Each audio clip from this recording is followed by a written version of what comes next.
You've been taught to stay calm by ignoring your feelings, to stay positive by pretending everything's fine. But if that really worked, why do so many people who try it still wake up tired, drained, and lost in their own heads? Why do the smiles feel fake? Why does the peace never last? The truth is, calmness isn't found in silence alone. It's found in awareness and real positivity. It's not about pretending bad things don't exist. It's about training the mind to see clearly, even in darkness. That's where Buddhism comes in. For thousands of years, Buddhist wisdom has shown people how to stay rooted when the world feels shaky. How to smile. Not because life is perfect, but because the mind is free. It teaches a different kind of strength, not loud, not forced, but the kind that's unshakable. Quiet power, soft resilience, real peace. And tonight, as you lie down and let these words guide you, you'll begin to feel it. The chaos inside will soften. The noise will quiet. Not because the problems disappear, but because you stop gripping them so tightly. And when you wake up, you'll feel it in your chest, your breath, your eyes. Lighter, clearer, stronger. This isn't just another sleep track. This is the start of a shift you've been needing for a long time.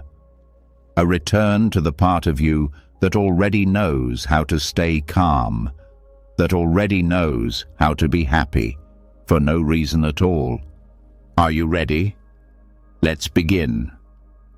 And now that the truth has been set, now that you understand this isn't about escaping your mind, but about returning to it with peace, there's one place we have to begin, not with more thinking, not with another strategy, but with breath. The quiet act that's been with you since your first moment, often ignored, but always holding the key to stillness. This is where it starts, with letting go one gentle breath at a time. Some nights, the weight of the day feels glued to your chest. Not heavy in a way you can see, but in the tightness of your breath, the restlessness of your legs, the way your mind clings to every unfinished conversation, every missed deadline, every small moment where things didn't go as planned. This kind of tension doesn't just disappear by telling yourself to relax. It needs something softer, something deeper.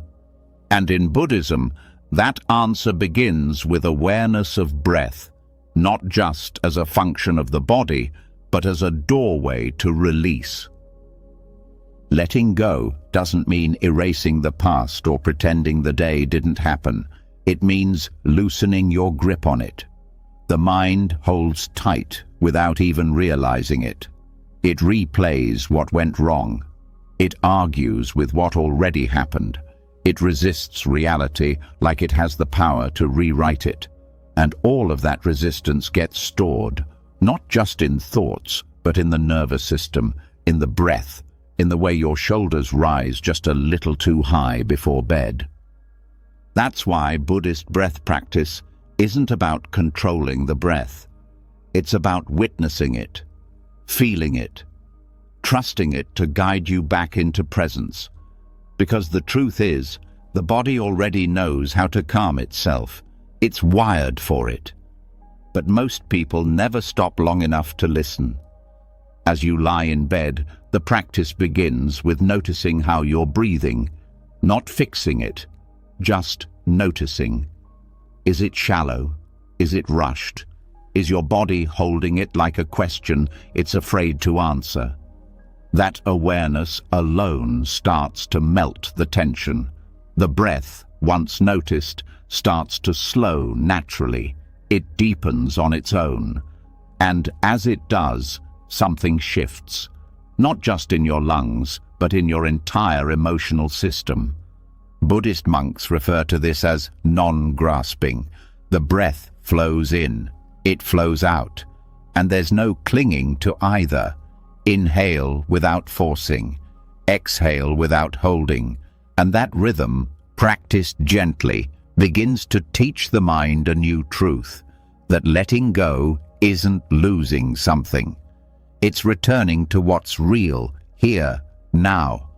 When this breath awareness is combined with non-attachment, something even deeper begins to happen. The mind starts to recognize that the events of the day no longer need to be carried. You don't need to rehearse that conversation. You don't need to calculate what should have gone differently. You don't need to fix the past, because with every exhale, the nervous system sends a message to the mind. It's okay to release now. You're safe.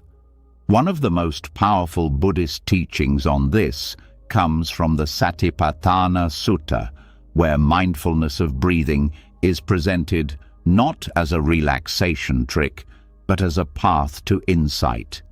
Each breath becomes a teacher, noticing the in-breath, noticing the out-breath, and gradually noticing that what you thought was permanent, your stress, your thoughts, your identity, is actually always changing. This subtle awareness is called anicca, impermanence, and it's more than just a concept. It's a felt experience. That feeling you get when a tense breath softens, when the worry that felt so urgent an hour ago now feels like a memory with no sharp edges. That's impermanence. And when you meet it through breath, you start to trust that whatever you're feeling now will not last forever. That knowing brings calm faster than any mantra. Another tool from Buddhist tradition is the gentle naming of resistance. As you breathe, you might notice the mind trying to pull you back into tension, back into the loop.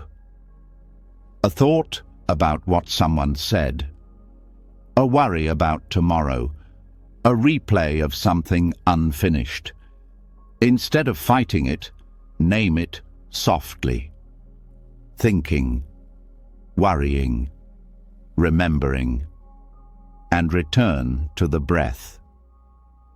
This simple act dissolves identification. The thought is not you. The breath brings you back.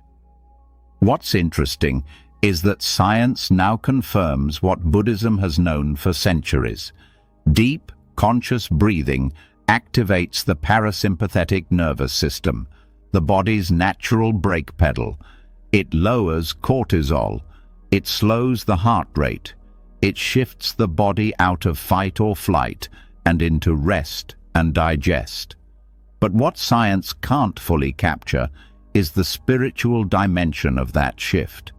The quiet joy, the clarity, the unspoken sense that something sacred is happening when you simply sit with your breath and let the world drop away. In Buddhist monasteries, breath awareness is not just for stress, it's for awakening. The breath is a gateway to the present moment, and the present moment is the only place liberation lives. That's why this practice is not about forcing the mind to stop thinking. It's about becoming so present with the breath that thoughts lose their grip. They float by like clouds, and you no longer chase them. For those struggling to fall asleep, this practice can feel like a revolution. Instead of lying in bed trying to force the mind to be quiet, shift the attention to the breath. Not the breath as a means to an end, but as the end itself. Let each inhale be a welcome. Let each exhale be a letting go. You don't need to do anything else. And in that simplicity, peace begins to unfold. There's also something deeply emotional about breathing with awareness at the end of a hard day, because often what we're really holding on to isn't just events, it's feelings, disappointment, shame, guilt, the sense that you didn't do enough, that something's unresolved. And in Buddhist thought, these feelings are not mistakes to be erased. They're invitations to return. Each one is a call to presence, to feel it without judgment, to let it arise, to let it go. And here's where one of the most beautiful teachings comes in: non-resistance. It's not the same as giving up. It's not apathy. It's the understanding that when we stop fighting what is, the mind softens, it opens, it breathes again. Non-resistance is like unclenching a fist that's been held tight all day. It's the deep sigh after hours of holding it all together. It's the moment when you give yourself permission to just be. This is why, in Buddhist breath practice, there's no goal. You're not breathing to achieve something. You're not trying to become calm. You're simply becoming aware. And that shift from effort to awareness is what transforms everything. Because the truth is, the calm was always there. It was just covered by noise. Think of the breath like water clearing away dust from a mirror. With each cycle, the reflection becomes clearer, not because you forced it, but because you stopped adding to the mess. That's what letting go feels like. Not dramatic, not intense, just clean, clear, free. And here's something else most people don't realize. Breath awareness can be practiced in micro moments, not just in long meditations. Even now, lying in bed, just take one full breath in and one slow breath out. That's it. That's the practice. You've just returned, and you can do it again and again, until sleep comes not as a struggle, but as a natural continuation of the peace you've created. In Buddhist sleep rituals, monks often do a brief breath meditation before lying down, not to get somewhere, but to leave the day behind, to recognize that whatever happened today is done.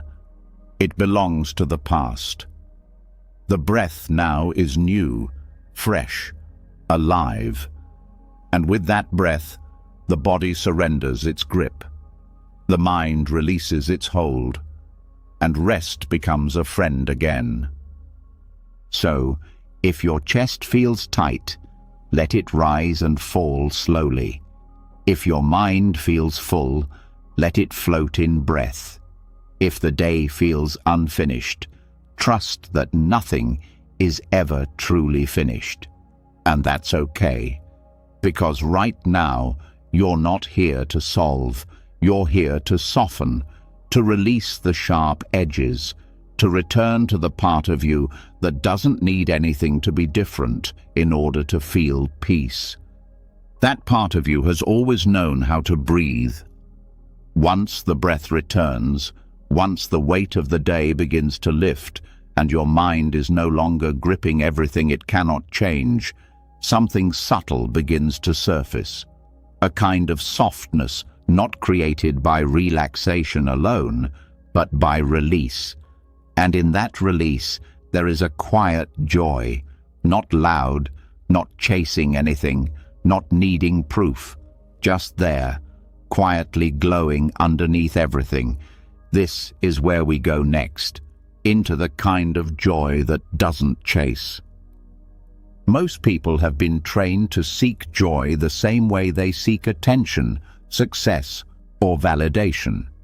It's taught early: feel better by getting something, a new toy, a reward, a compliment.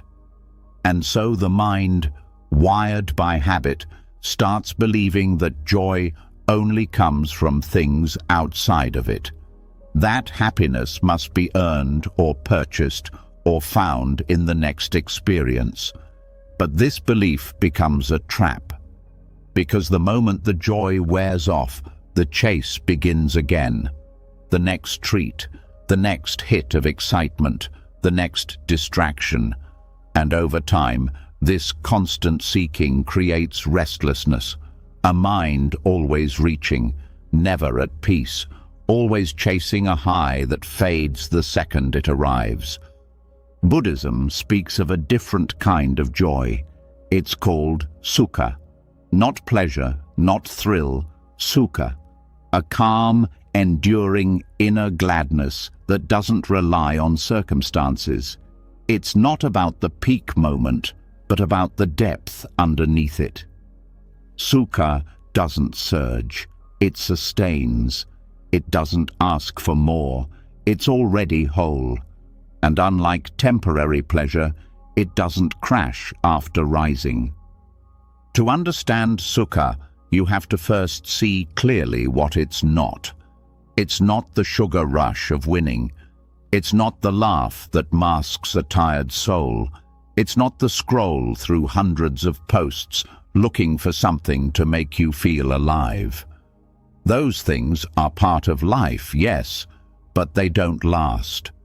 And what doesn't last cannot bring peace. Buddhism teaches that chasing pleasure is like drinking salt water. The more you drink, the thirstier you become, and the body, the nervous system, starts to burn out from constant stimulation. But sukha isn't triggered.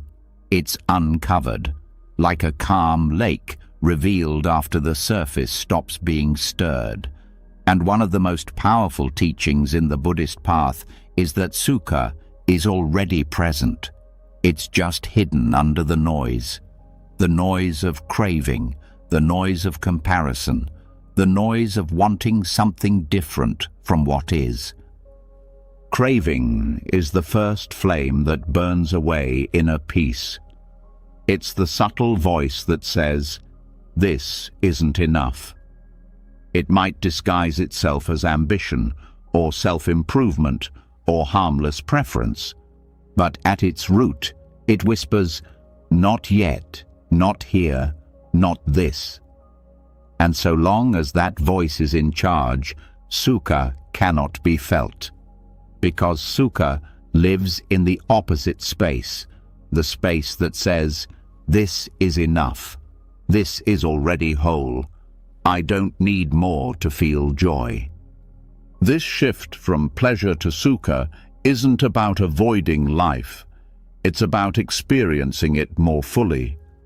When the craving fades, the details come alive. The sound of wind, the warmth of a blanket, the weight of your body sinking into rest. Things that used to feel ordinary now feel sacred. Because you're no longer demanding something else. You're present, and presence opens the door to joy. In Buddhist practice, cultivating sukha begins with mindfulness. Noticing what pulls the mind toward craving. Noticing when the heart is leaning forward into next. Even small moments, the sudden urge to check the phone, the quick impulse to distract from discomfort. Every one of these moments is a chance to return, a moment to pause and ask, is this chasing joy or covering up something I don't want to feel?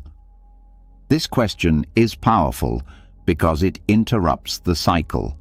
It creates space between impulse and action, and in that space, the seed of sukha can grow. Because sukha doesn't bloom under pressure. It needs space, silence, simplicity. It arrives when you stop pushing. Monks in the forest tradition often speak of this joy arising after deep meditation. But not because they've achieved something. It comes when everything unneeded has dropped away. There's nothing to fix, nothing to prove, just the breath, the moment, the stillness. And from that stillness, joy radiates, not in fireworks, but like a sunrise you can feel but don't have to watch. Modern life makes this kind of joy feel distant. So much is built on stimulation, noise, alerts, the next thing. But Buddhism teaches that the world isn't the problem, the chasing is. Because even in a quiet room, the mind will run if it's been trained to do so. That's why sukha begins in training, not the world, but the heart. Training it to be okay here, with this, without waiting for something better. This isn't passivity, it's mastery. Because when you can find joy in stillness, in simplicity, in the silence between thoughts, you become free. You're no longer controlled by what happens. You're no longer a puppet pulled by excitement. You've rooted yourself in something deeper, and that's the essence of sukha. There's a practice in Buddhism called mudita, which is the joy that arises in seeing others happy. It's closely tied to sukha because it's joy that doesn't need to be about you. You feel glad just because gladness exists. No jealousy, no comparison, just delight in well-being. And this opens a deeper truth, that sukha is often blocked not by lack of pleasure, but by the presence of envy, resentment, or the belief that you're missing out. So part of cultivating sukha is clearing those inner barriers, noticing when the heart contracts, when it resents someone else's joy, when it believes it should be elsewhere, and in those moments, softening, returning to the breath, returning to now, and letting go of the illusion that happiness lives outside of you. Buddhist psychology also introduces the idea of the 5 hindrances, mental patterns that cloud clarity and prevent sukha. Sensory craving is one of them. Restlessness, ill will, sloth, and doubt are the others. But craving is often the loudest, and it's sneaky. It doesn't scream, it whispers. It says, just one more thing, just a little more. And it convinces you that joy lives one step away from now. But sukha doesn't respond to that voice. It doesn't rush. It doesn't chase. It waits, quietly, until the chasing stops. And when it does, sukha steps forward, not as an achievement, but as a reminder that peace is not found, it's remembered. Sleep is one of the best times to connect with sukha, because at night the external world fades, the distractions pause, and you're left with your own mind. If that mind is always trained to seek stimulation, the stillness will feel like emptiness. But if the mind has learned to rest in awareness, the stillness becomes a refuge, a sanctuary, and sukha can fill that space like warm light. That's why Buddhist monks treat sleep as part of the path, not a break from practice, but a continuation of it, a time to rest the body while training the mind to stay rooted in joy that doesn't fade when the lights turn off. A joy that isn't shaken by dreams or fears or past regrets.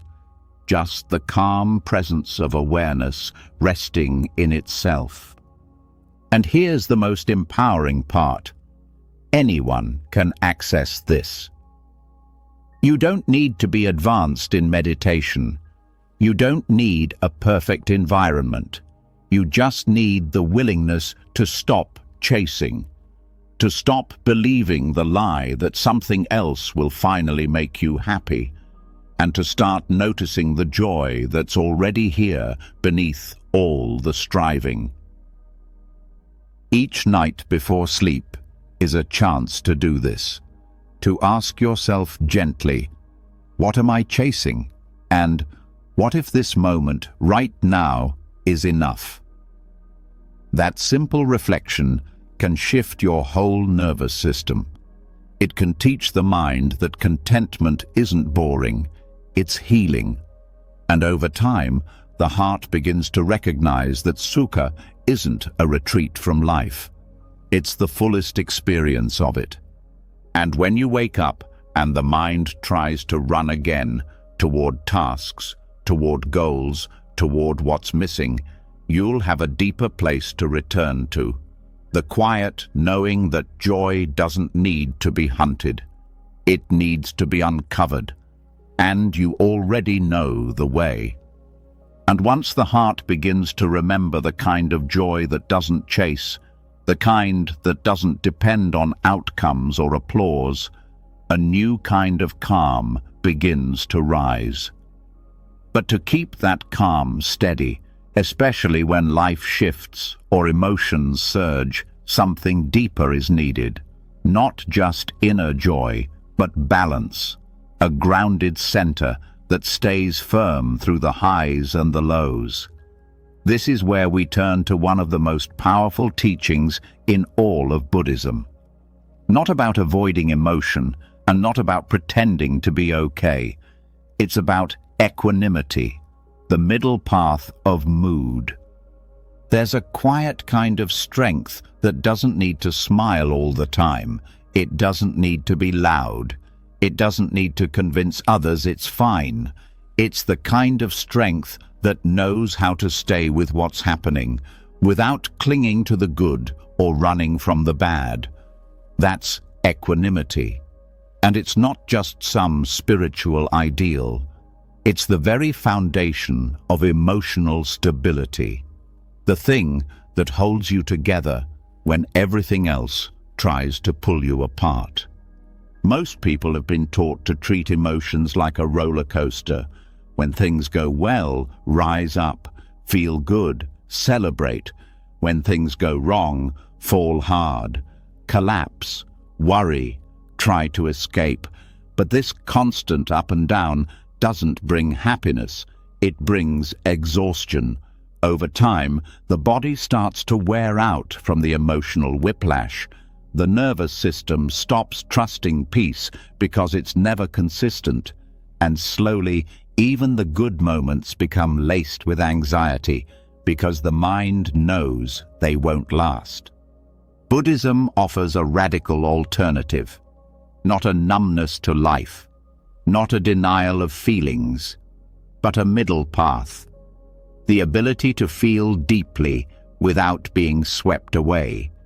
The ability to stay present with both pleasure and pain without losing yourself in either. That's what equanimity trains. It doesn't erase emotion. It holds it with spaciousness. And in that spaciousness, something incredible happens. You stop needing every situation to go your way in order to feel peace. One of the biggest myths about positivity is that it means being upbeat all the time, that you have to see the silver lining, say something nice, find the lesson, or look on the bright side. But that kind of forced positivity can become toxic. It creates pressure to suppress what you feel. It teaches you to push down sadness, ignore anger, or feel guilty for being upset. And when you do that long enough, the emotions don't disappear. They fester. They start leaking out in other ways. Tension in the body, restless sleep, sudden anxiety for no reason. That's not peace. That's emotional avoidance. Equanimity is different.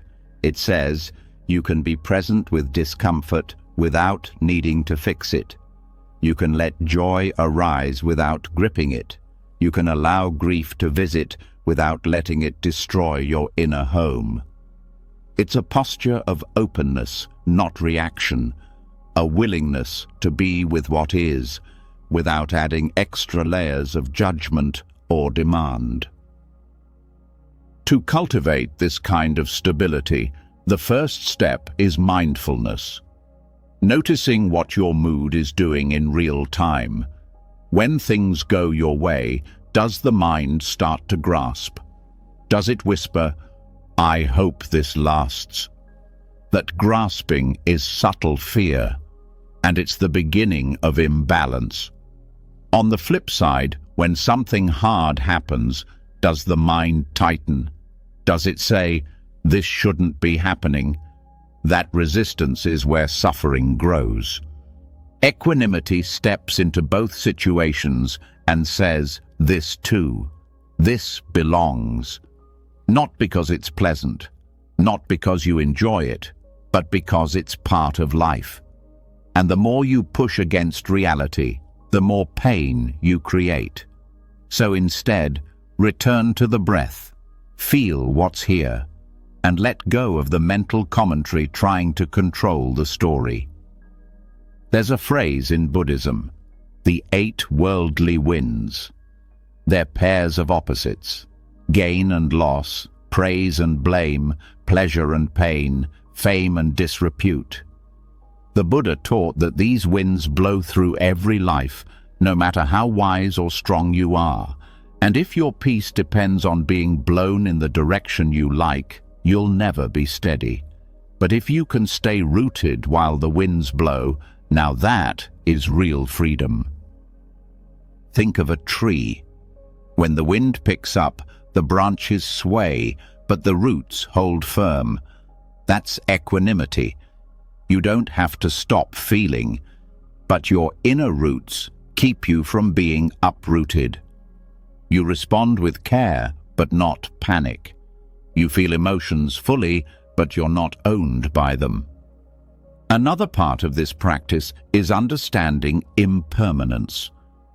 Every emotion has a beginning, a middle, and an end. But when you fight a feeling, it sticks around longer. When you try to make a good feeling stay forever, it slips through your fingers. Equanimity reminds you, all of it is passing. Even the worst wave will crest and fall. Even the most beautiful moment will change form.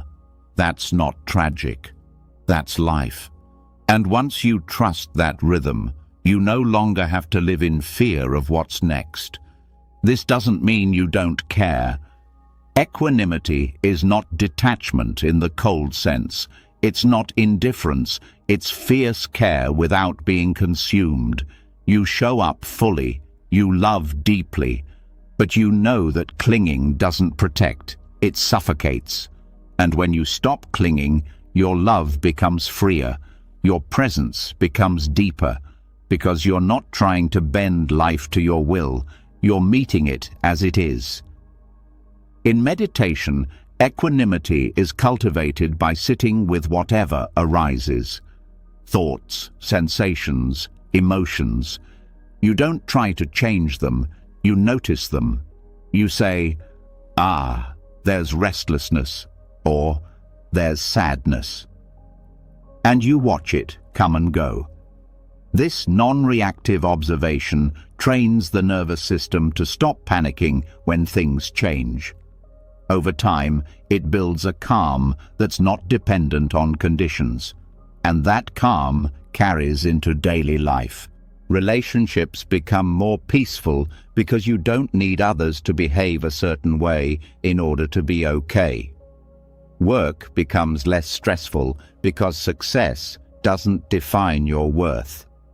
Even failure loses its sting because you're not using it as proof of inadequacy. You've stepped out of the approval-rejection loop. You're no longer measuring your value by your mood. You're rooted in something deeper. And this rootedness isn't passive. It creates strength. Because when you're no longer afraid of feeling something hard, you become fearless in a new way. Not in the bravado sense, but in the quiet way that says, "I can handle this, I don't need to run." And when others around you lose their center, you stay grounded.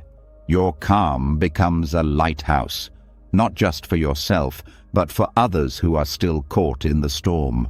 One of the most beautiful effects of equanimity is clarity. When the mind is no longer clouded by emotional extremes, it sees more clearly.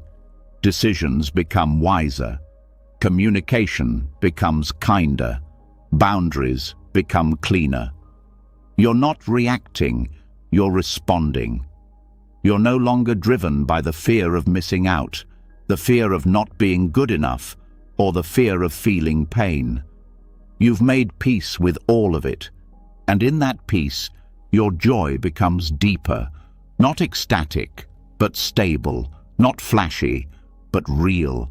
That's why Buddhist teachings often compare equanimity to a mountain, strong, unmoved by the weather, and yet fully alive.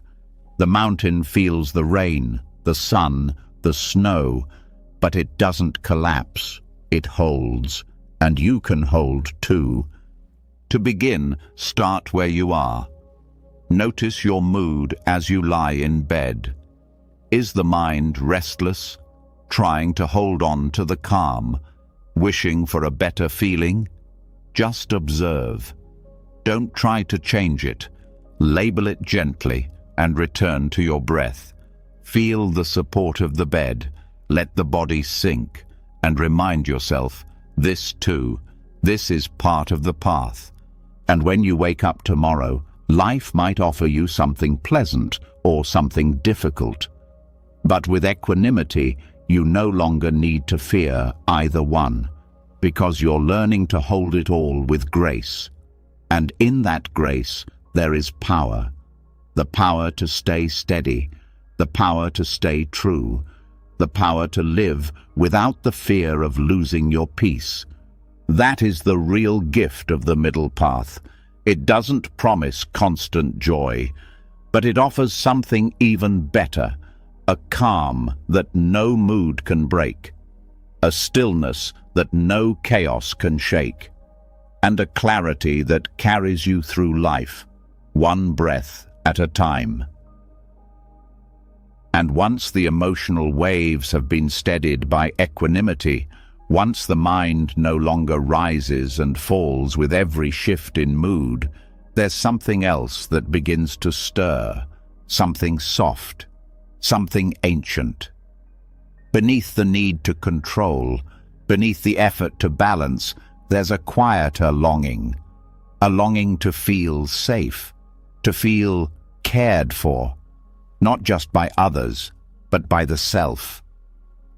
This is where kindness enters, not as a weakness, but as medicine. And tonight, it becomes the most important tool of all. Because what you feel in the moments before sleep can shape how your body heals, how your mind repairs, and how your dreams unfold. That's where metta comes in. Kindness isn't just a personality trait. In Buddhism, it's a state of consciousness that can be trained, directed, cultivated like a fire that warms everything around it. And metta, or loving-kindness meditation, is one of the oldest and most powerful practices for doing just that. Not only does it soothe the emotional body, it speaks directly to the nervous system. It tells the brain, you're not in danger. You're safe to rest. You're safe to let go. The nervous system doesn't understand words as much as it understands signals. Tension, rapid thoughts, shallow breath. All these send the message that something's wrong. But when the heart begins to soften, when the breath slows, when kindness floods the inner space, the body listens. And in that listening, it relaxes. Not because you told it to, but because it finally believes it's okay to stop guarding. Metta begins with a simple phrase, a wish. May I be happy. May I be safe. May I be healthy. May I live with ease. At first, it might feel awkward, too soft, maybe even silly. But that's only because most people haven't been taught how to speak to themselves with care. The voice in the head is usually critical, cold, transactional. It points out what's wrong, what could be better, what wasn't enough. But the heart knows another language, one that doesn't require perfection, one that simply says, you deserve peace just because you're alive. In the practice of metta, these phrases are repeated slowly, with full attention, not as affirmations to force a belief, but as offerings, like planting seeds in the soil of your own mind. The more gently they're planted, the more deeply they take root. And each repetition sends a signal, not just to the mind, but to the body. Studies have shown that metta meditation reduces stress hormones, lowers inflammation, and even increases vagal tone, which is linked to resilience and emotional regulation. This isn't just spiritual, it's biological. Kindness, when practiced consistently, changes the wiring of the nervous system. Before sleep, this becomes especially powerful, because during the day, the body is in a constant dance between alertness and safety. The sympathetic nervous system, your fight or flight mode, keeps you on guard, useful in emergencies, but exhausting when it's always switched on. If the mind goes to bed still scanning for danger, the body doesn't fully relax. And even if sleep comes, it's light, restless, filled with dreams that feel like puzzles rather than peace. But when metta is practiced before bed, it resets that baseline, it slows the heartbeat, it signals to the parasympathetic system, the rest and digest part of the body, to take over. And in that shift, true restoration begins, not just physically, but emotionally. Kindness becomes the bridge between consciousness and sleep. The practice also moves outward. Once you've gently offered kindness to yourself, you extend it to others. First, someone you love, then someone neutral, then someone you struggle with, and finally, to all beings everywhere. This expansion trains the heart to soften its boundaries, to move beyond isolation, to dissolve the quiet hardness that builds up from daily tension. It doesn't mean condoning harmful behavior. It doesn't mean forcing love. It means recognizing shared humanity, that every being, just like you, wants to be happy, wants to feel safe, and in recognizing that, your own pain softens, the sharp edges of resentment dull, and the nervous system feels less alone. This expansion also helps with unspoken fears. Many people carry quiet guilt or unresolved tension as they go to bed. Conversations that didn't go well, words left unsaid. Kindness doesn't erase those things, but it holds them. It brings warmth where there was cold. It brings compassion where there was judgment. And in doing so, it allows the body to release what it was too tense to let go of before. Even the face changes. Tension held in the jaw, the brow, the throat, these begin to melt. Because kindness isn't just a thought, it's a felt experience, one that travels through the body like breath. And when that kindness becomes a habit, sleep becomes more than a break. It becomes a kind of sanctuary, a healing chamber where every cell is allowed to rest in softness. For many, self-directed kindness is the hardest part, especially for those who've been taught to be tough, to push through, to perform. But in Buddhist practice, metta is not a luxury. It's a necessity. The Buddha himself taught it as a protection, a way to shield the heart, not with walls, but with warmth. Because the mind that rests in kindness is far less likely to spiral into anxiety, regret, or self-judgment. It's anchored, steady, and open. In modern psychology, metta is now being explored as a tool for trauma recovery, because trauma often teaches the body to shut down, to dissociate, to fear even rest. But when metta is introduced slowly, with care, it begins to reteach the body what safety feels like. Not safety through control, but safety through presence, through connection, through the feeling of being held by one's own awareness. The phrases can be customized. If "may I be happy" doesn't feel true, you can start with "may I feel okay" or "may I be kind to myself." The goal isn't to force a mood. It's to meet yourself where you are and offer something slightly softer than what the inner critic says. Even the smallest shift in tone makes a difference. And if there's resistance, that's okay too. The mind might say, "This is pointless," or "I don't deserve this." That's not a failure. That's just the voice of old conditioning. You don't have to argue with it. You don't have to believe it. You just return to the phrases, return to the breath, return to the warmth. And with repetition, something shifts. It might start as a flicker, a small moment of ease, a sigh that feels deeper than usual, a tiny moment where you feel yourself melt into the bed a little more. That's the nervous system responding. That's the body saying, "Thank you." Not in words, but in calm. What's beautiful about metta is that it doesn't require belief. You don't need to feel deeply spiritual. You don't need to have a perfect mindset. You just need the willingness to offer care, to yourself, to others, to the world. And that willingness becomes the seed of transformation. With time, the habit grows.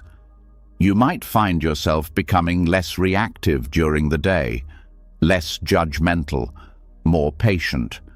Not because you tried to be, but because you trained the nervous system to stay soft under pressure.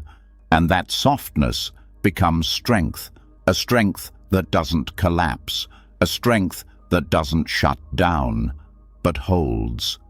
As sleep comes, the kindness continues. The body, no longer guarded, releases its tension. The mind, no longer driven, rests in warmth. And the dreams that follow are different. Not chaotic, not anxious, but filled with the tone you set just before sleep. That tone becomes your inner atmosphere, and over time, it shapes not just your nights, but your days. Because the nervous system remembers. It remembers how you speak to yourself. It remembers how you settle into rest. And when kindness becomes your baseline, your world begins to change. Not because the world changes, but because you do. So, as you close your eyes, may you feel safe. May you feel held. May the breath carry you into sleep like a gentle wave. And may the kindness you offer tonight echo into every part of your being, until peace is not just something you wish for, but something you become. And once the body begins to trust safety again, once kindness flows through the nervous system like a balm softening the edges of tension, the mind starts to settle too. But that stillness can be fragile, especially when the day's sharp moments come back at night. The awkward things said, the reactions that felt too fast, the regrets that linger like echoes. This is where the practice of pause becomes everything. Because while kindness soothes, delay protects. And tonight, we explore the Dharma of delay, the sacred space between impulse and action. There's a split second before every reaction, a moment so brief most people miss it. And in that gap lies the difference between peace and pain, between regret and wisdom. Buddhism teaches that this gap is not empty, it is sacred, it is powerful, and if learned, it becomes a doorway to freedom from patterns that once felt impossible to change. Reactivity is one of the deepest habits in the mind. It's not just about losing your temper or saying something harsh. Reactivity is the automatic loop. When something triggers a memory, a fear, a discomfort, and the body jumps without pausing. It replies too fast. It shuts down. It grabs the phone. It numbs out. And then, later, regret shows up. Not because the situation was wrong, but because the mind wasn't present enough to choose differently. This happens because the nervous system is wired to protect. When it senses threat, it acts quickly. That can be useful in danger, but most of the time, it's not tigers we're running from, it's emotions. And when the body can't tell the difference, it reacts before the heart has a chance to speak. This is where Buddhist practice changes everything, because it teaches the art of the pause, the breath before the word, the stillness before the action, the space where wisdom has time to rise. This isn't about freezing or suppressing emotion. It's about becoming aware, noticing the tightness before it erupts, feeling the discomfort without acting on it, seeing the thought before believing it. That's the Dharma of delay, not a delay out of fear, but a delay out of clarity. This pause can feel small, but it's not. It's a revolution. Because when you pause, you reclaim choice. The old habit doesn't win. The past script doesn't run the show. Something new becomes possible. And that moment, where you feel the heat rising but choose breath instead of reaction, that's where real change begins. One of the key teachings from the Buddha is the chain of dependent origination. It explains how suffering arises moment by moment through a series of links. Contact leads to feeling. Feeling leads to craving. Craving leads to clinging. Clinging leads to becoming, and on it goes. But the moment of feeling, that's where the pause can happen. That's where the chain can be interrupted. You feel something, and instead of running from it or acting out of it, you sit with it. That sitting dissolves the chain, and suffering loses its grip. This pause isn't about thinking harder. It's about sensing deeper. Where is the breath right now? What does the chest feel like? Is the body speeding up? Is the mind racing? These signals are clues, and in Buddhist meditation, becoming intimate with these clues is the practice. You learn to feel the early signals of reactivity, not to stop them by force, but to see them clearly. Because awareness itself is a kind of medicine. When the light is on, the patterns lose power.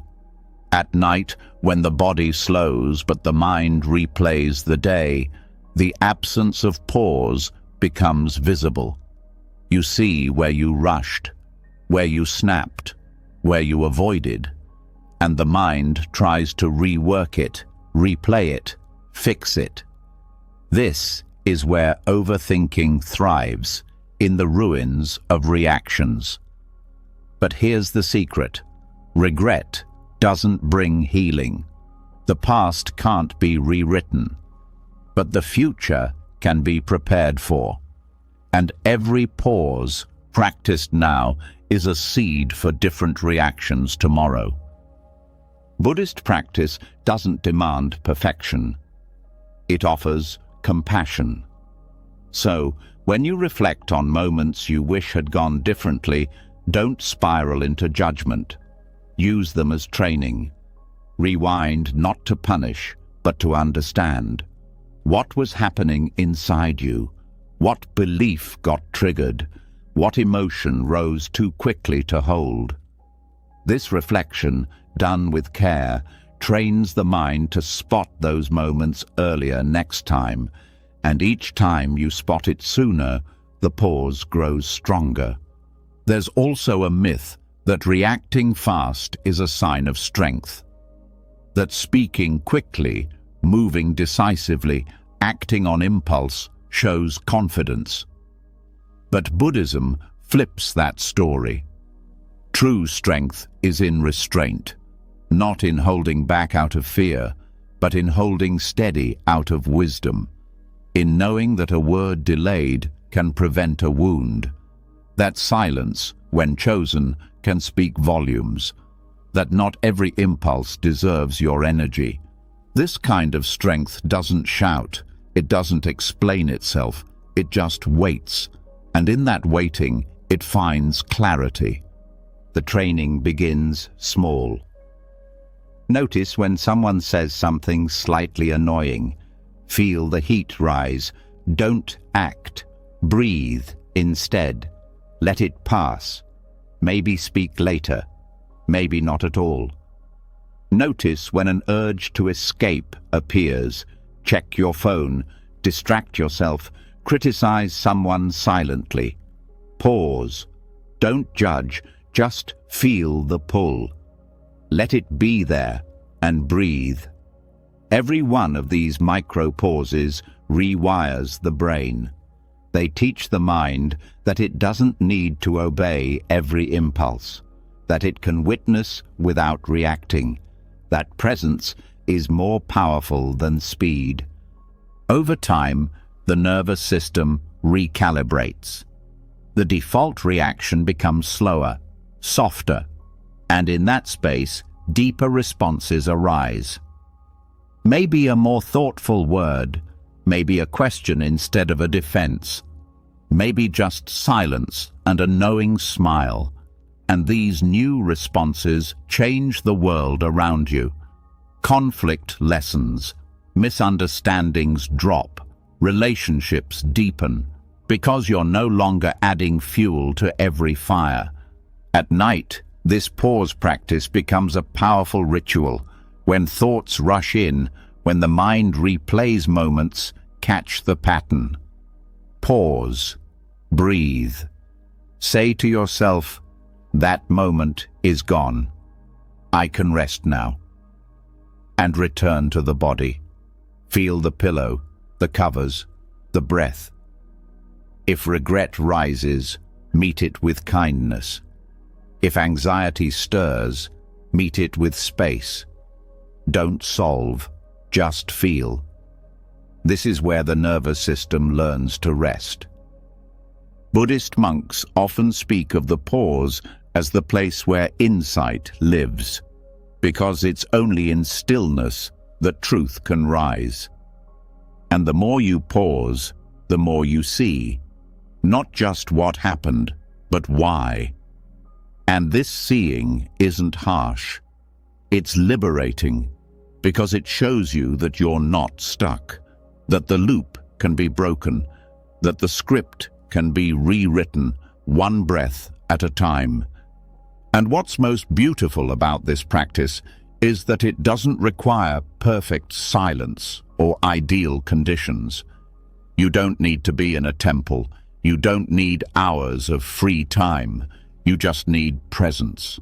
And presence is always available, even in the middle of the night, even in the middle of a thought, even in the middle of your next breath. So, as you lie here now, feel that space between the inhale and the exhale. That's your window. That's your power. And tomorrow, when something stirs you, When the world asks you to rush, remember this space. Return to it.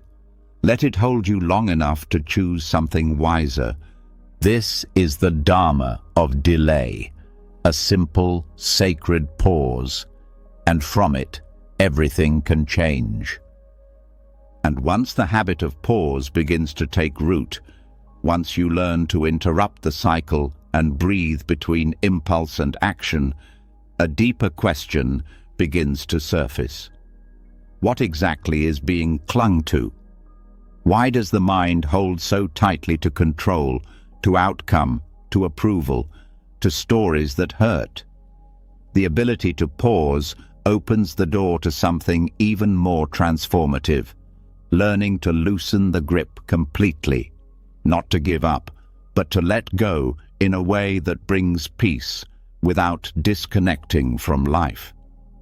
This is where the practice of non-clinging begins, and it changes everything. There's a heaviness that builds when the mind attaches itself to everything it touches. Expectations that become prisons, thoughts that turn into identities, emotions that define who we think we are. People that are held like lifelines, plans clung to as if they're the only route to happiness, and all of it weighs down the heart. Not because the things themselves are wrong, but because of how tightly we hold them. Buddhism doesn't say to stop caring. It doesn't teach detachment as a form of emotional numbness. What it teaches is non-clinging, a way to love, feel, act, and live fully without being bound by what can't be controlled. It's not avoidance, it's spaciousness. It's learning how to hold without squeezing, how to be present without needing to possess. And that shift creates an inner lightness that nothing external can match. Non-clinging begins with awareness. It starts when you notice the subtle ways you grip. The mind replaying a conversation because it didn't end the way you wanted. The heart waiting for a message to feel okay. The breath shortening because tomorrow isn't going exactly to plan. These are not flaws, they're habits. And the moment they're seen clearly, the grip begins to loosen. The Buddha taught that suffering arises not from pain itself, but from clinging to the idea that it shouldn't be there, gripping to the wish for different circumstances. When the mind insists that something must stay or never change, it suffers the moment change arrives, which it always will. Because everything changes. That's not failure, that's reality. And the mind that understands this can begin to move with life instead of against it. This doesn't mean losing ambition or stepping back from relationships. It means shifting how you relate to them. Instead of saying, "I need this to go my way to be happy," non-clinging says, "I'll give my full heart, but I'm not tying my worth to the result." That shift alone creates peace, because when you stop clinging, you stop suffering every time life doesn't match the script. There's a beauty in living lightly, not fragile, not disconnected, just unburdened. Like walking with open hands instead of closed fists. Life becomes more vibrant, more present, because you're no longer carrying yesterday's weight or tomorrow's demand. You're just here, with what is. And what's often misunderstood is that non-clinging increases intimacy. When you're not gripping people out of fear, you love more honestly. You listen without planning your defense. You support without needing something back. You let people be who they are without needing to fix them. And strangely, that freedom deepens connection. Because people feel safer around presence than they do around pressure. The same applies to emotions. When you cling to a mood, good or bad, you get stuck. The joy fades and you chase it. The sadness lingers and you identify with it. But when you let emotions rise and fall without naming them as me or mine, they move through, they change form, they complete their cycle, and what remains is awareness, still, watching, unmoved. Non-clinging is also a tool for healing. So many wounds stay open because of the mental story wrapped around them. The grudge, the self-blame, the narrative that says, "This should never have happened." And while pain must be felt to be healed, clinging to it keeps it alive. When you release the story, not the experience, but the grip on it, something unlocks. Space opens, and that space allows grief to turn into wisdom, anger to soften into clarity, loss to become presence. This doesn't mean you stop having preferences or stop caring how things go. It means you stop making your peace depend on them. You can still plan, work hard, love deeply, but you learn to release the outcome, to let things unfold. And that trust, not blind faith, but trust in impermanence, becomes a form of quiet power. In meditation, non-clinging is practiced by watching the breath or thoughts without grabbing onto them. When a thought arises, you don't push it away, but you don't follow it either. You watch it arise, stay, fade. The same with sensations, the same with emotions. Over time, this trains the nervous system to stop reacting to every flicker in the mind, and that inner steadiness spills into daily life. It shows up in traffic when someone cuts you off, and instead of reacting, you let it go. It shows up when plans change, and instead of panicking, you adjust. It shows up in relationships when a friend disappoints you, and instead of spiraling, you stay open. That lightness doesn't mean indifference. It means you're not carrying every moment like a weight. You're flowing with life instead of trying to drag it into shape. There's also freedom in letting go of roles. The idea that you have to be seen a certain way, that you must always be productive, impressive, helpful. Clinging to identity is one of the heaviest forms of suffering. But when you realize that you're not your job, your title, your past mistakes, or future hopes, when you let go of the need to be anyone at all, what's left is simple presence. And presence is where peace lives. Non-clinging can also transform how you handle uncertainty. When the future is unknown, the mind often clings harder. It creates scenarios. It imagines outcomes. It prepares for what might not happen. But none of that brings control. It only creates stress. Non-clinging invites a different way. To be with the unknown as it is, to prepare where needed, but not obsess. To rest in not knowing without collapsing into fear. And that kind of rest is rare, but it's available, right now, in this breath. In Buddhist stories, there's a common theme. The more tightly something is held, the more likely it is to cause pain, whether it's a desire, a belief, a person. And the release, though frightening, brings relief. Not because you lost something, but because you stopped squeezing it to death. What you hold lightly stays longer. What you grip often breaks. And the practice doesn't have to be complicated. Start with small things. Notice when the mind says, "I can't relax until this is fixed." pause. Ask, is that true? Can you still care, still act, but without the tension? Then try it with expectations. This should have gone differently. Can you meet what happened without the added commentary?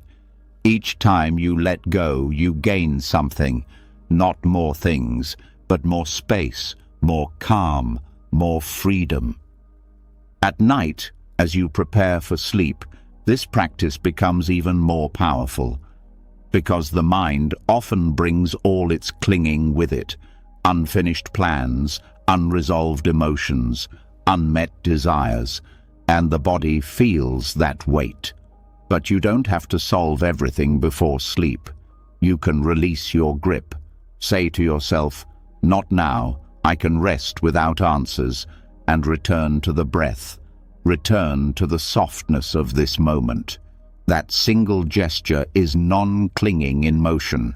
That is freedom. And over time, it becomes more than a technique. It becomes a way of being. You move through the world a little lighter. You hold people, experiences, even pain, with more grace. Because you've stopped trying to make everything permanent. You've stopped demanding that life fit your script. And in that surrender, something beautiful rises. Joy. Not from what happens, but from how lightly you can walk through it all. That is the power of non-clinging, not cold detachment, but the peace of a heart that can hold without gripping, that can feel without drowning, that can live without being owned by anything it touches. This is what it means to stay light. This is what it means to flow.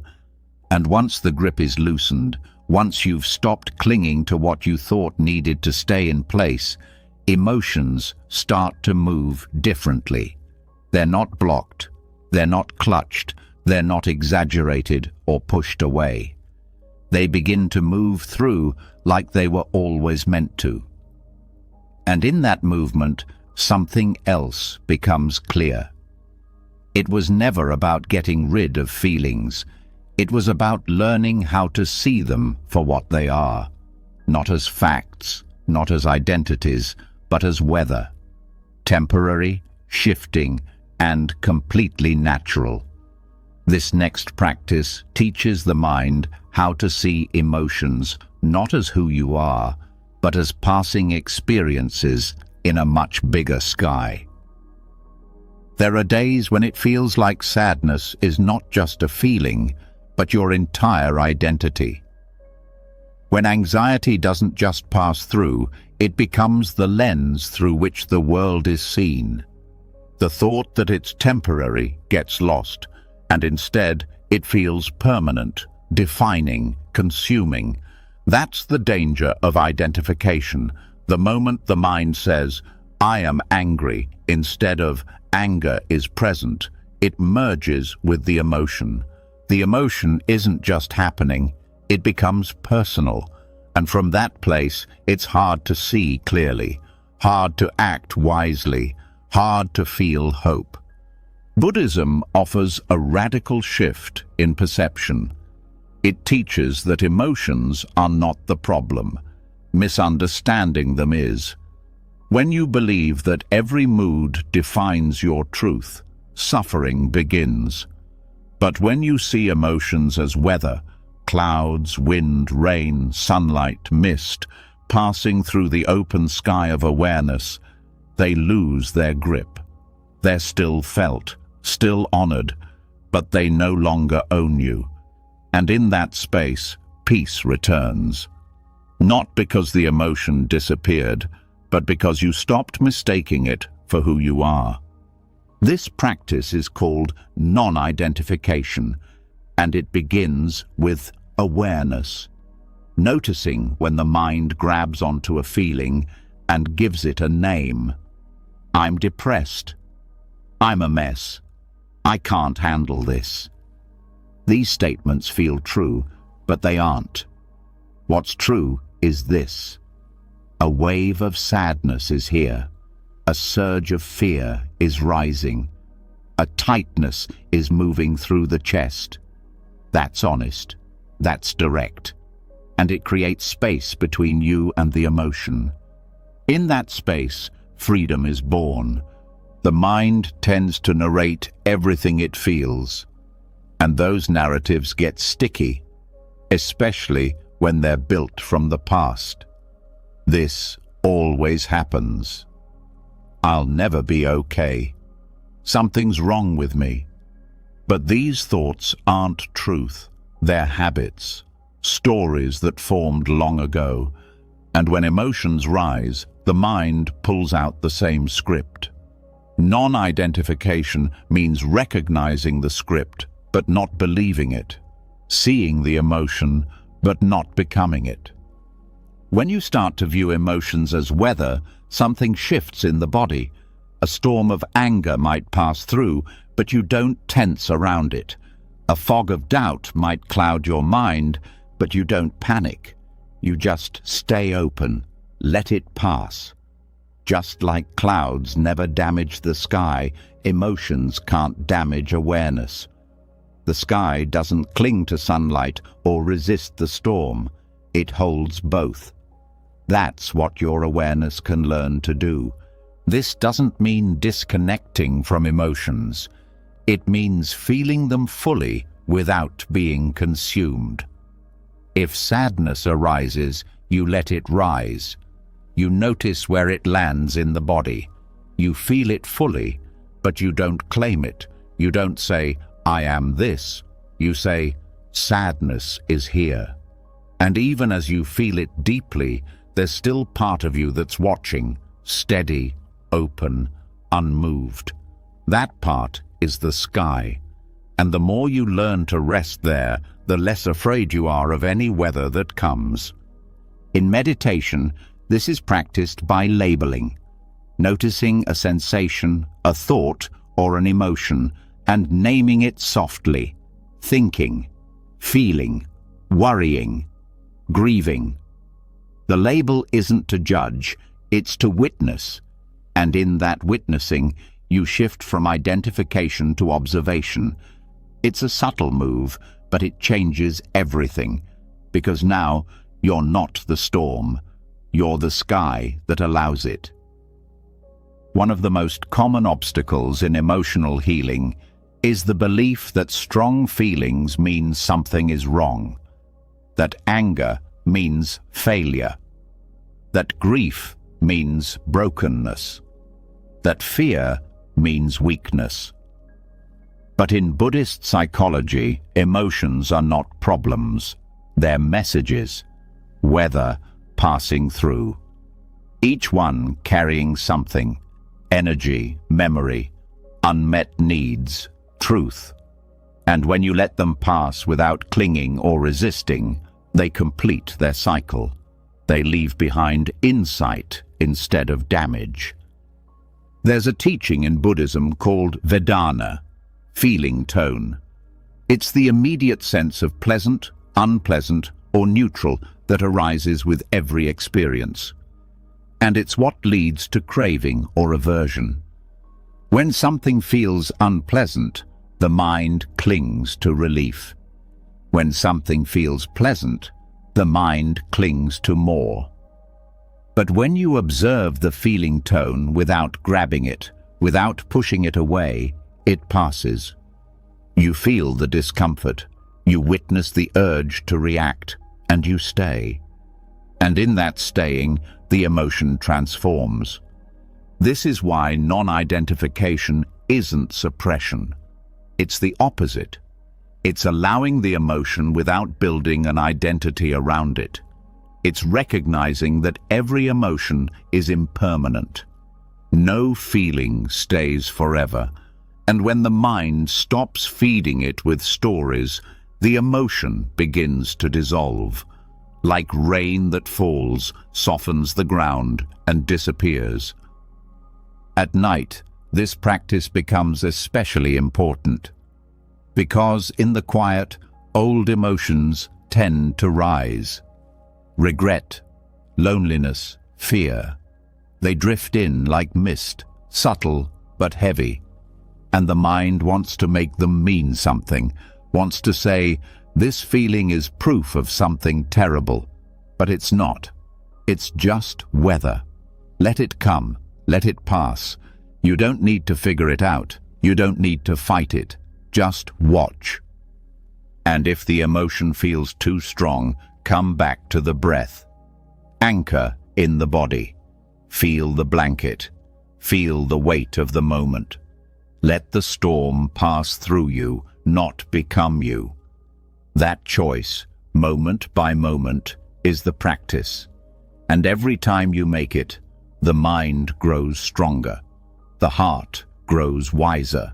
The nervous system learns how to stay calm, even in discomfort. This also changes how you treat others. When you stop identifying with your own emotions, you stop reacting to other people's. You see their anger, their sadness, their fear, not as attacks, but as their weather.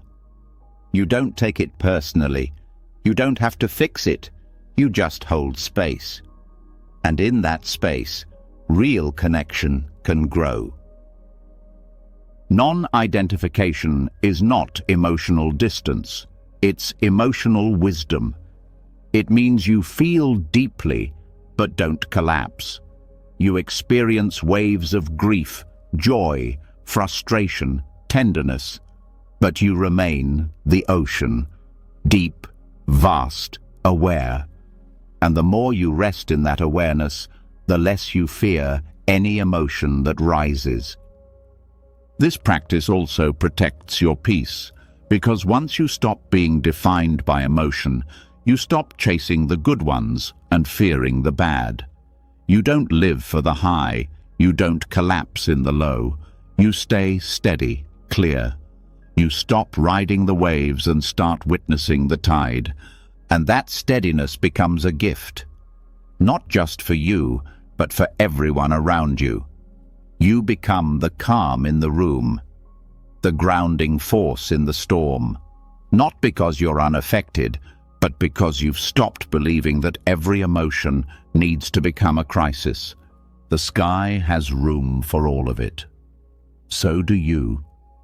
Let the joy come. Let the sadness pass. Let the anxiety drift. Let the warmth settle. All of it belongs. None of it defines you. You're not the weather. You're the sky. And once you've learned to see emotions as passing weather, once you stop fusing your identity with every thought or feeling that rises, the next layer begins to reveal itself. It's not just the emotion that causes exhaustion. It's the thinking about the emotion, the overthinking, the constant inner noise that tries to make sense of what doesn't need to be solved. And it's here, when the mind won't stop spinning stories, that one simple practice can offer powerful relief. A visualization so gentle, yet so effective, it's like handing your thoughts a seat and watching them calm down just by being seen. This is where we explore the empty chair. There's a reason overthinking doesn't feel like thinking. It feels like drowning. The thoughts don't arrive one by one. They stack, they swirl, they loop. One worry leads to another, then to a memory, then to a possibility, and suddenly you're in a storm made entirely of your own mind. And the strangest part is that none of it feels optional. It feels automatic, as if you're being thought rather than doing the thinking. Buddhism teaches that freedom from this cycle doesn't come from stopping thought, but from stepping back, from watching it without becoming it. And one of the simplest tools for doing that is visualization. Not just visualizing something peaceful, but visualizing your thoughts themselves, giving them form, giving them shape, and most importantly, giving them distance. The empty chair technique begins with one image, a single chair, placed across from you in your mind's eye. Nothing on it, just open, just waiting. And into that chair you begin to place your thoughts, not all at once, not as a flood, but one at a time. Each worry, each repetitive loop, each anxious prediction, one by one, you let them walk into the room and take a seat. You're not rejecting them, you're not indulging them, you're just noticing them and giving them somewhere to sit that isn't your chest or your shoulders or your head. This practice is not about detachment in the sense of becoming cold. It's about gently separating awareness from identification. The thought still exists, but you are not inside it anymore. You're across from it. You're watching. And when the thought sits in the chair, something shifts. It becomes visible. Its voice becomes clearer. And often it becomes smaller.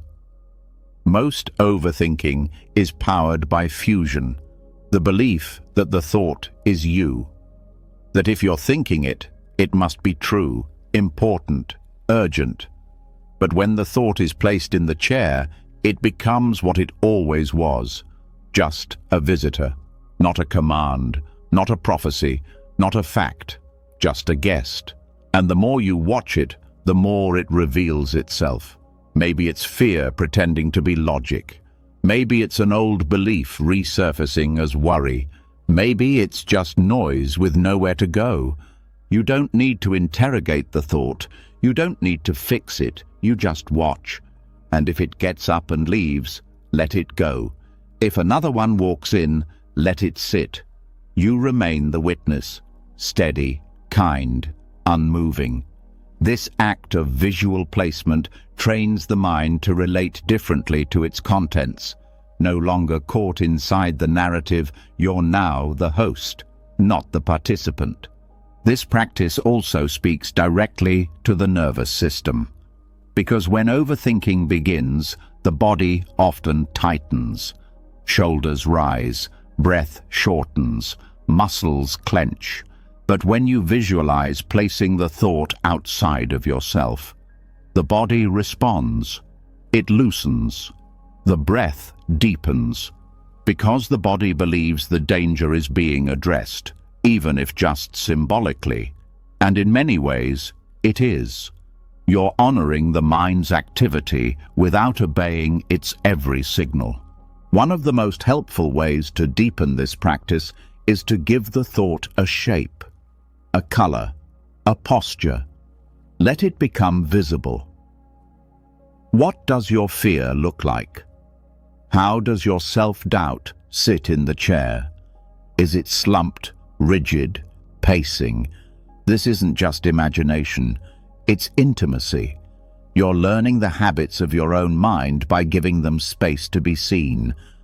Over time, the chair becomes a ritual, a place in your inner world where thoughts are allowed to come and go without hijacking your peace. And when a particularly loud or painful thought arises, you don't fight it. You welcome it to the chair. You again? Okay, sit. I'll watch. That's all. This non-reactivity disarms the thought. It no longer has power. It's just observed. What's profound about this is that the practice doesn't silence the mind. It changes your relationship with it. You stop trying to wrestle the thoughts to the ground. You stop believing they need to be solved. And in doing so, they begin to slow, because what fuels them most is resistance. The more you try to force them away, the louder they return. But observation calms them, because they've been acknowledged. This visualization also teaches emotional maturity. When you can sit across from your own thoughts without merging, you start to gain perspective. You realize that most anxious thoughts aren't fresh. They're echoes. Old fears wearing new clothes, old patterns replaying familiar lines. And from this distance, you stop reacting from habit. You respond from clarity. At night, this practice becomes especially helpful. Because overthinking doesn't just delay sleep, it hijacks the space meant for recovery. The mind starts listing, reviewing, regretting, forecasting, and without a technique to anchor you, the hours pass in tension. But when you return to the chair, something softens. You give the thought its seat, and you return to your breath. You give the next one its seat, and you return again. The body recognizes that nothing urgent is required, and sleep becomes possible again. There's also beauty in watching how some thoughts try to resist the chair. They don't want to be observed. They want to blend with your voice. But when you notice that trick, you smile gently and say, "No, I see you. You sit there." And in that moment, you're no longer the thought. You're the one seeing it. That seeing is liberation. This practice also helps with compassion, because the more you witness your thoughts without judgment, the more you extend that same compassion to others. You realize that everyone is walking around with chairs full of visitors, some loud, some afraid, some deeply tired. And instead of reacting to people's behavior, you begin to see the thoughts behind it, the weight they're carrying, the loops they're caught in, and your heart softens. In Buddhist teachings, this visualization connects to the deeper principle of mindfulness with detachment. You can see without owning. You can care without clinging. You can feel without being swallowed.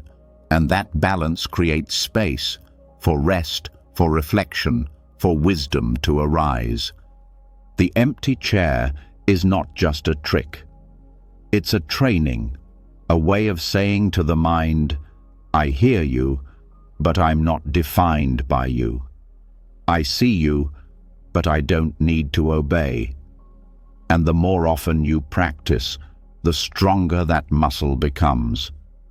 Eventually, even outside of meditation, the visualization shows up. In a conversation, in a moment of panic, in a flood of doubt. And you place the thought in the chair without even closing your eyes. You feel the space return.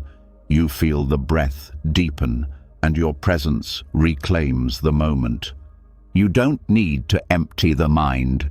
Just give its contents a place to sit. You don't need to escape your thoughts. Just stop letting them follow you around.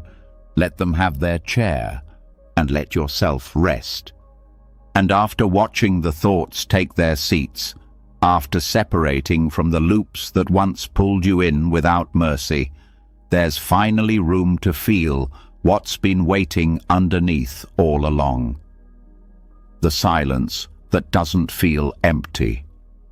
The breath that doesn't feel forced. The peace that doesn't need a reason. In that stillness, something begins to rise. Quiet, gentle, yet deeply powerful. It's not loud like excitement. It's not dazzling like pleasure. It's subtle, and it changes everything. This is where we turn to the Dharma of delight, the art of discovering sacred joy in the smallest, simplest things. Most people wait for joy like it's an event, like it needs a special occasion, a certain level of success, or someone else's permission. But Buddhism flips that idea. It teaches that joy isn't rare. It's not hidden. It's just overlooked, covered by speed, missed in the rush, forgotten behind the belief that only big things deserve celebration. But the truth is, Most of life is made of small things. And if joy is only allowed to live in the spectacular, most of life gets labeled as ordinary, unworthy, background noise. That's where mindfulness opens the door. Because mindfulness doesn't just create awareness, it amplifies beauty. It shows you what's been there all along.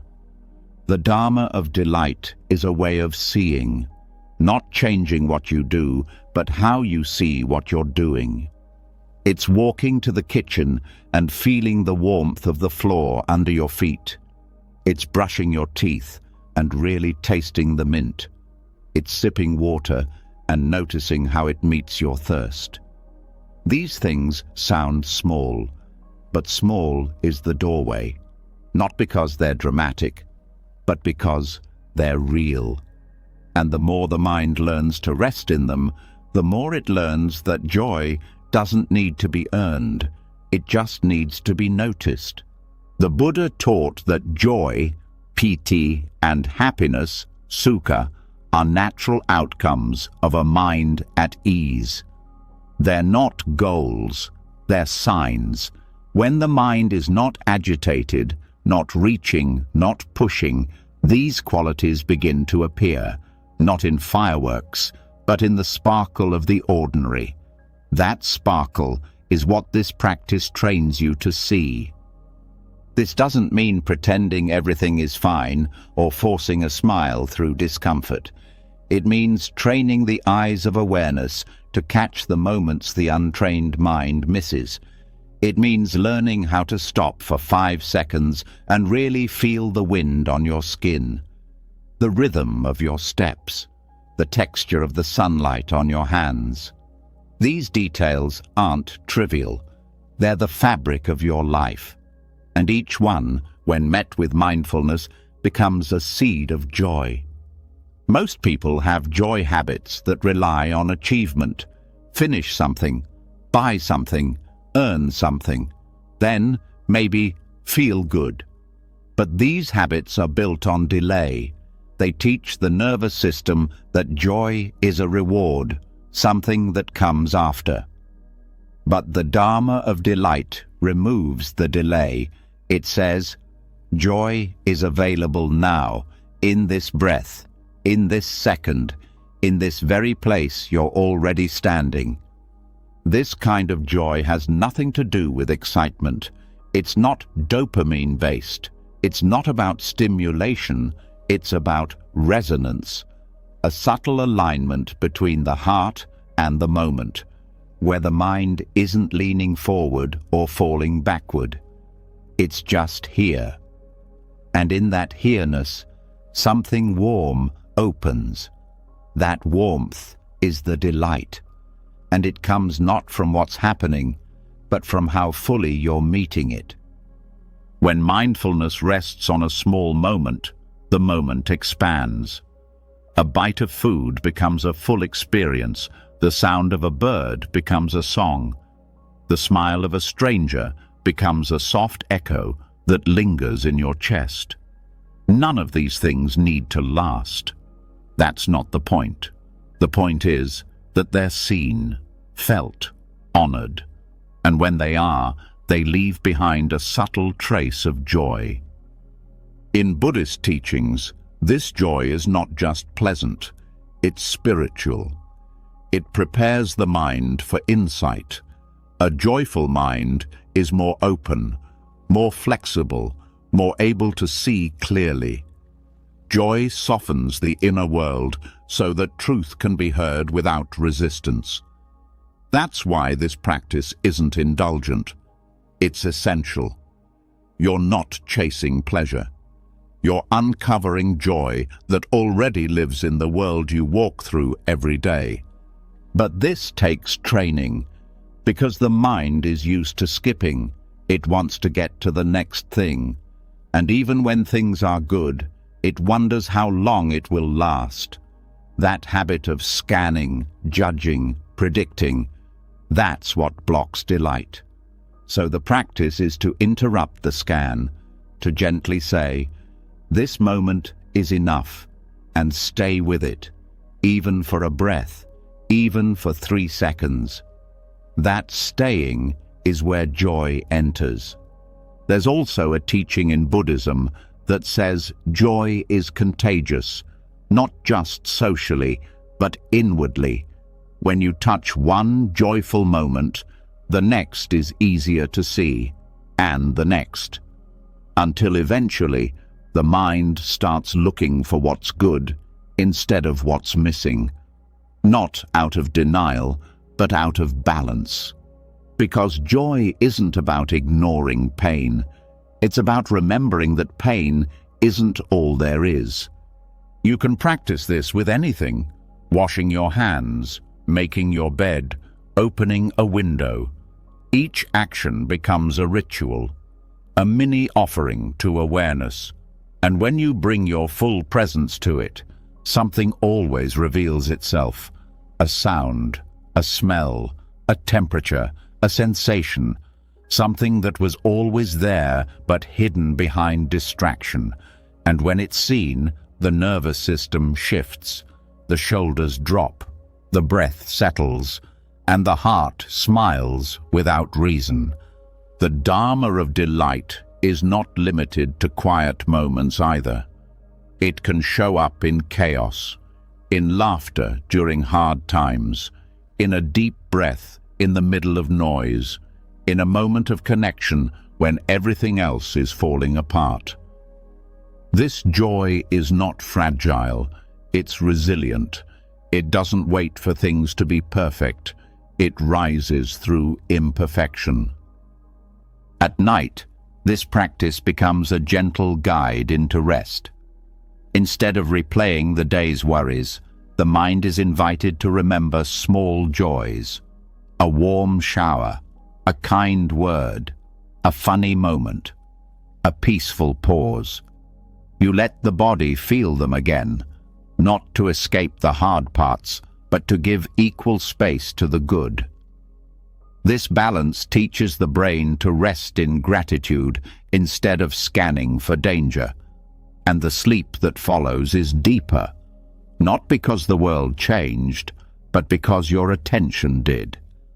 This also changes your relationship with time. When joy only lives in goals, time becomes a race. But when it lives in the present, time slows down. A walk takes longer, but feels better.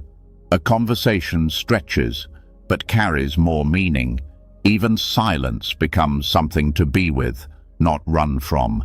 That shift restores energy, because you're no longer leaking it through constant striving. There's no one way to do this.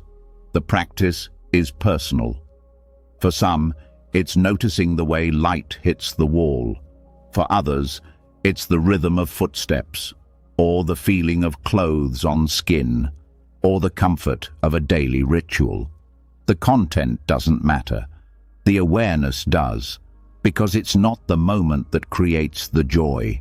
It's your presence inside the moment. And this presence doesn't require special skills, just willingness. Willingness to pause, to soften, to feel.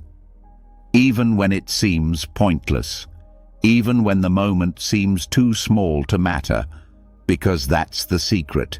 Nothing is too small. Everything is made of the small. And once you learn how to find joy in the overlooked, you realize that joy was never missing. It was just waiting to be seen. The Dharma of delight is a path that doesn't require you to add anything to your life. It only asks you to pay attention, to look again, to slow down enough that the world has time to show you what it's been offering all along. And in that seeing, you start to feel it. Not a rush, not a spike, but a warmth that builds. Quietly, surely. A joy that doesn't need to impress. A joy that lives right here. And once the eyes begin to notice the small joys, once the rhythm of everyday life starts to shimmer with sacredness, you begin to understand that joy doesn't always have to be found. Sometimes it can be given. Sometimes it can be offered. Not as a performance, not to be seen, but as a quiet expression of something deep inside. This is where the path of delight transforms into something even brighter, a joy that arises for no reason at all. A smile that's not waiting for permission. A radiance that doesn't need a cause. This is the smile without cause, inspired by the Bodhisattva spirit, and it has the power to uplift everything it touches. The Bodhisattva in Mahayana Buddhism is not a superhero. They're not someone perfect or untouchable. They are beings who choose to stay in this world, not out of duty or suffering, but out of deep love. Their goal is not just personal liberation, but the easing of suffering for others. They walk through life with an inner light that doesn't burn out when things get dark. And one of their most powerful qualities is joy. Joy not dependent on outcomes, not delayed by conditions, and not attached to how they are treated. Joy that flows because it must, because it overflows. This kind of joy changes everything because it can't be stolen. When your happiness depends on what others say, what you achieve, or what goes according to plan, then your peace is always at risk. But when joy arises without cause, when it lives in the center of your being like a quiet sun, then even the storms don't shake it. This is not theory. This is a lived energy, and it begins with a shift in how you see your own presence in the world. In the Bodhisattva teachings, the mind is not a container for personal gain. It is a transmitter of energy. Your thoughts, your mood, your presence, all of it affects the space around you, whether you speak or not, whether anyone sees you or not. And when you begin to understand this, you realize that your peace is not private. It radiates. So the joy you cultivate, even if it's quiet, even if it's just a gentle smile in the dark, becomes an offering, not to prove anything, not to get anything, but because there is something inside you too generous to keep to yourself. The smile without cause is not a fake smile. It's not plastered on top of pain. It's a deep expression of freedom. Freedom from needing everything to be perfect in order to feel good. It doesn't ignore sadness. It includes it. It holds space for everything and yet still chooses to uplift. That's the Bodhisattva joy. And anyone can access it. Not by force, but by presence. Not by control, but by openness. One of the most surprising things about this kind of joy is how light it feels. It's not intense. It's not dramatic. It's soft. It's the kind of happiness that rests in the eyes, that hums beneath the words, that moves through silence like warmth. And the more you practice mindfulness, the more often it appears, unannounced, unearned, but unmistakable. This is not something the world teaches often. Most people are told their joy must have a reason, that it must be tied to success, pleasure, praise, or romance. But Buddhism says otherwise. The Bodhisattva's smile arises not from what they receive, but from what they give. And what they give is energy, not just action, but presence, uplifting the space just by being in it. To practice this doesn't require being visible. You don't need to speak. You don't need an audience. It can begin alone, in a room, in your bed, walking down a hallway, washing a dish. You just begin with breath. You feel your feet, you soften your face, and you allow a smile to arise, not to impress, but to align. You remember that this moment is alive, that awareness is here, that even now, even with no special reason, peace is possible. The mind might resist at first. It might ask, why smile now? What's the point? That's the conditioning talking, the belief that joy must be earned. But the more often you allow joy to appear without permission, the more the nervous system learns that it doesn't need a story to feel light. And slowly, that smile begins to show up on its own. While walking, while folding laundry, while doing nothing at all. It becomes a habit, not of pretending, but of remembering. Because deep down, this smile is a remembrance. That who you are, underneath all the stress and noise, is already whole, already kind, already full of light. The Bodhisattva doesn't wait to feel good in order to serve. They serve, and joy follows. And even in solitude, their presence ripples outward. This isn't spiritual fantasy, it's neurobiology too. When your heart softens, your breath deepens, your face opens, your entire system enters a state of restoration. And that restoration is not selfish, it's contagious.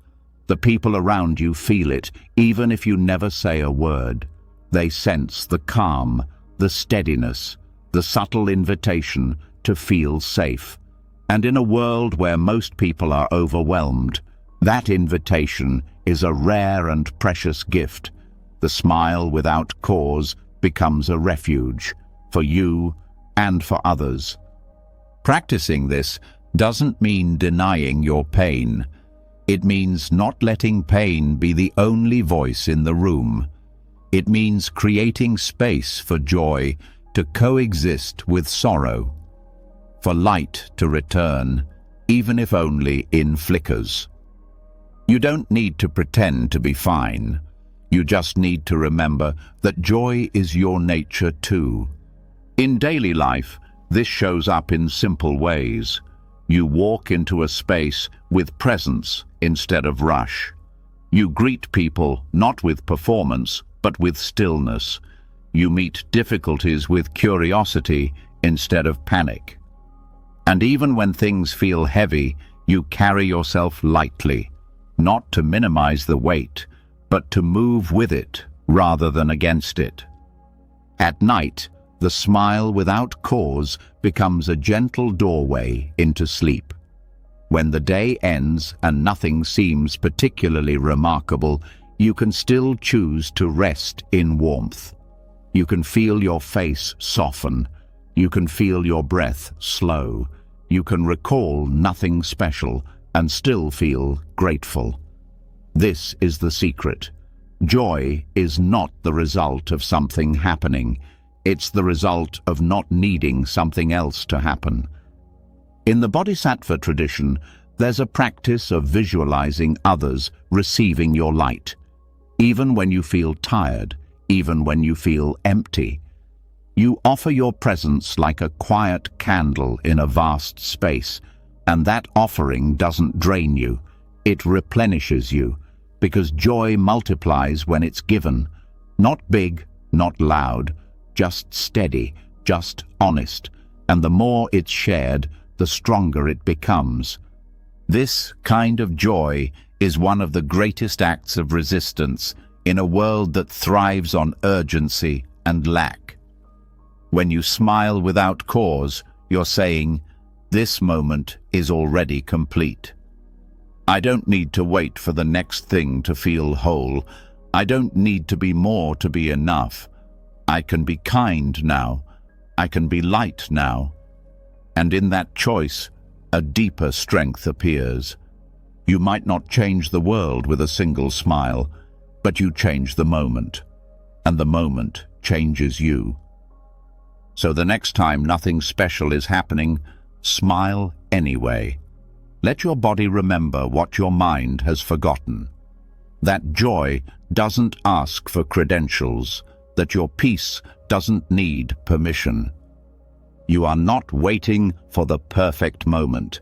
You are the perfect moment, quiet, grounded, and full of light. And the smile you offer, even in silence, reaches farther than you'll ever know. And when joy no longer waits for a reason, when it begins to radiate without asking for anything in return, a strange kind of silence follows, not empty, not cold, but full, a silence that doesn't demand, a silence that doesn't perform. It's not a gap to be filled, it's a sanctuary to rest in. After the smile without cause has opened the heart, there comes a deeper invitation. Let the words fall away, let the noise collapse, let the quiet become the teacher. This is where Buddhist stillness takes over, not as the absence of thought, but as the space that holds peace when thoughts no longer lead. Most of the day is lived in words, outer words, inner words, stories, lists, commentary. Even when no one is speaking, the mind fills the silence. And the strange thing is, this chatter feels normal. It becomes so constant that its absence can feel unfamiliar. But under all the noise, something softer has always been waiting, a stillness that doesn't need language, a clarity that doesn't need narration. Buddhist practice doesn't just point to this stillness, it lives there, because silence isn't a gap between useful things. It is itself the most useful thing of all. Self-talk is not bad by nature. It helps navigate, it plans, solves, names.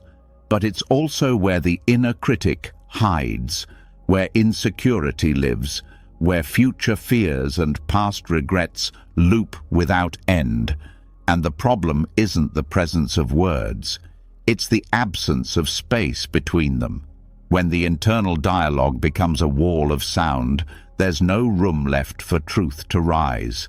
That's when silence becomes medicine. Buddhism teaches that silence is not just the lack of speaking, it's a presence, a living field of awareness that doesn't need to say anything to know.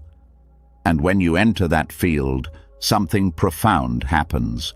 The body begins to release its grip, the breath finds its own rhythm, and the mind, used to being in charge, starts to dissolve into the moment.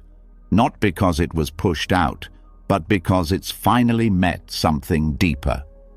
This silence doesn't need to be long. Even a few seconds of stillness, real stillness, can change the entire tone of the nervous system. The chatter softens, the emotional charge fades, not because you figured it out, but because the need to explain it has vanished. Stillness is not an answer. It's what remains when the question drops. The power of this silence is its ability to interrupt habitual thought. Thoughts aren't the problem. The loops are. The echo chambers. The commentary that says the same thing in different words, hoping to feel something new. Buddhist meditation interrupts this without force. It simply invites you to sit, to breathe, to return.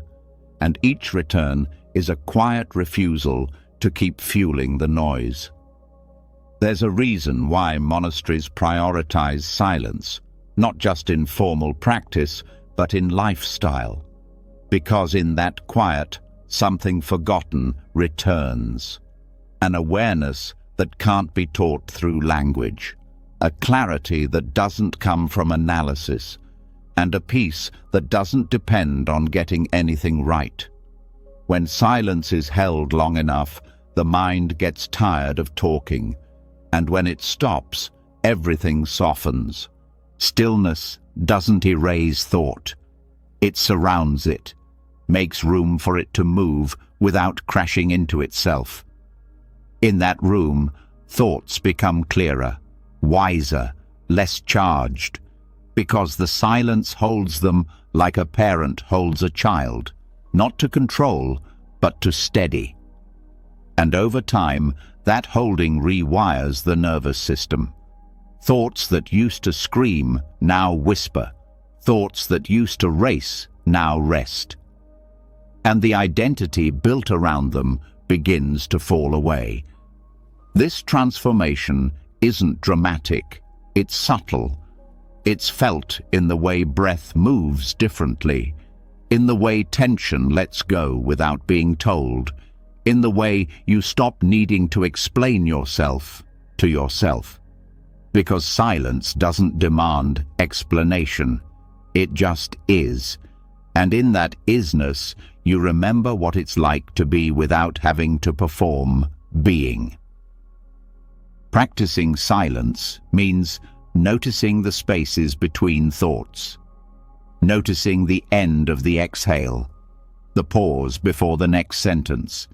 These aren't gaps to hurry through, they are doors.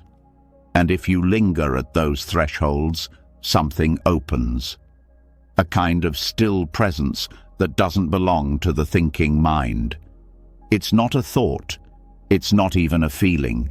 It's the awareness that allows both. This is why Buddhist retreats often emphasize noble silence, not as a punishment, but as a sacred invitation, because the less you speak, the more you hear.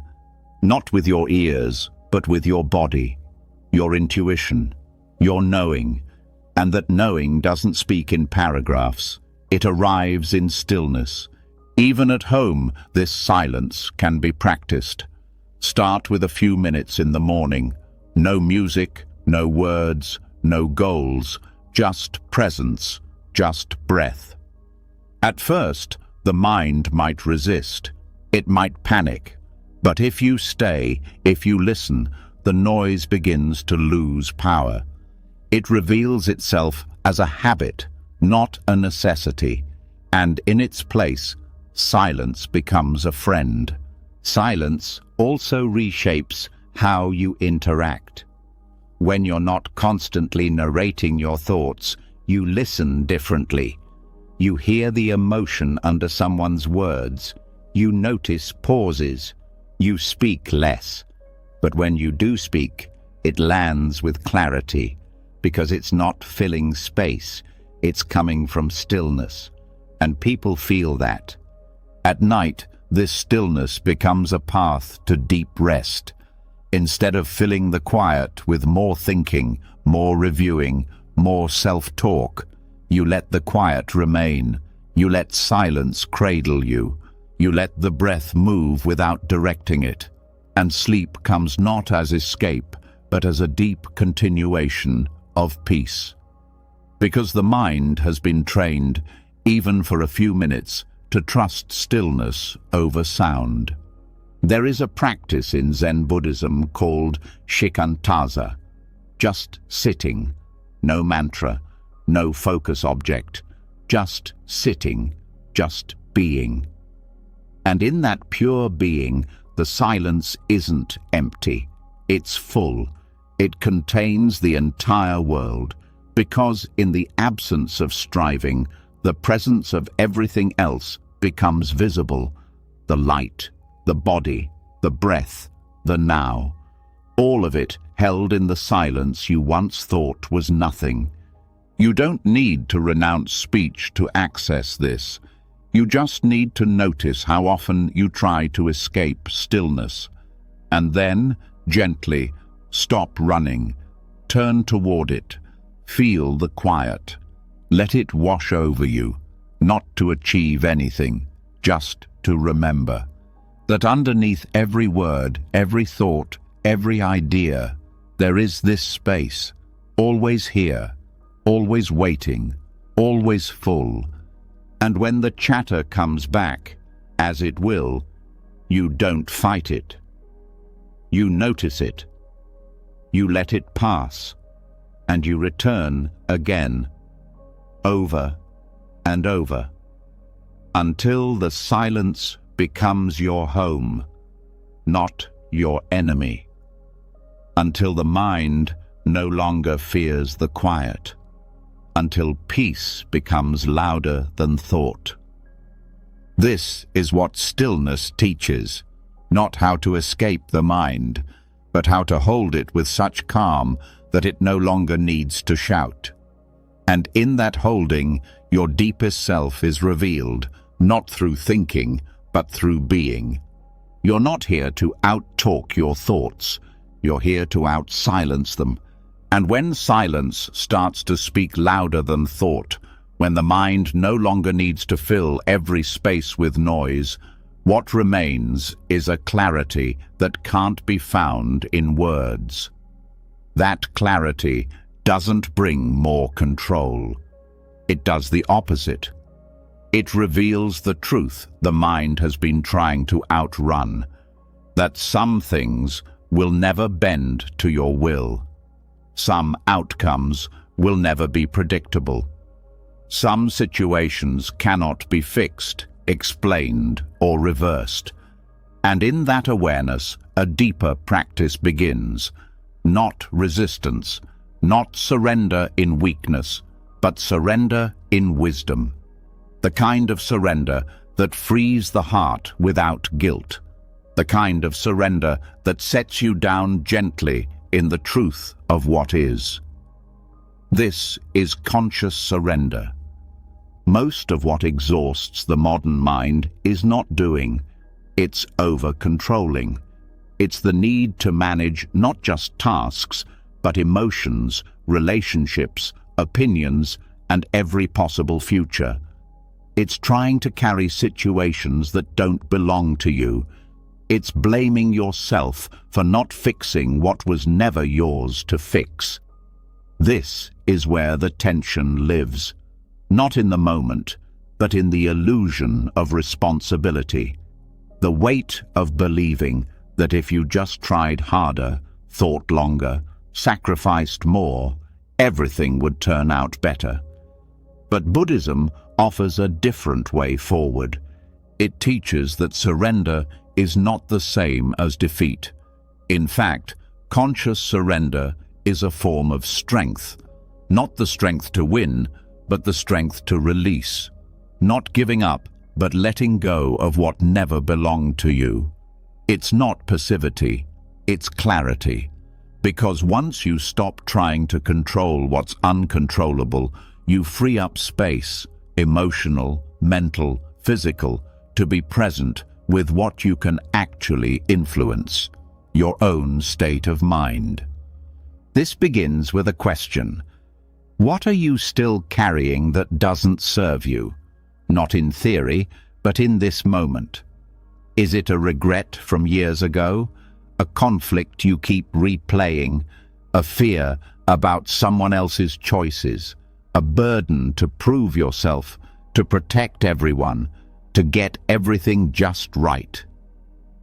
The moment you name it, you start to loosen the grip, because most suffering isn't from the event. It's from the ongoing attempt to control what's already happened or what hasn't happened yet. Buddhist surrender is not giving in. It's bowing to the truth. It's recognizing that impermanence is not a flaw in the system. It is the system. Everything changes. Everything moves. And control is often the mind's way of trying to deny this. But what if control isn't safety? What if true safety comes from trust, not in a perfect outcome, but in your ability to meet whatever arises with presence?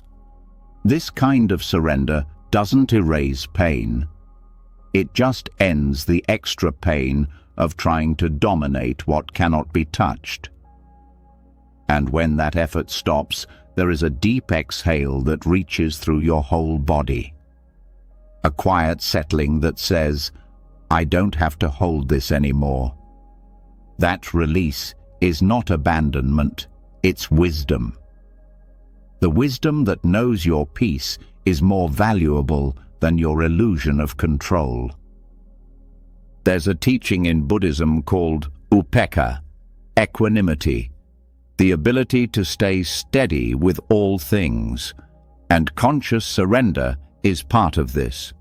It's the willingness to let go of the fight with life, not to roll over, but to stop arguing with the reality that this moment is exactly what it is.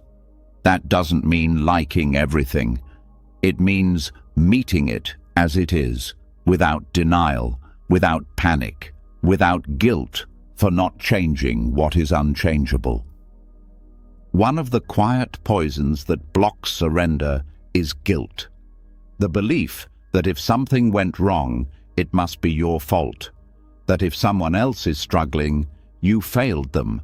That if life didn't go to plan, you're somehow to blame.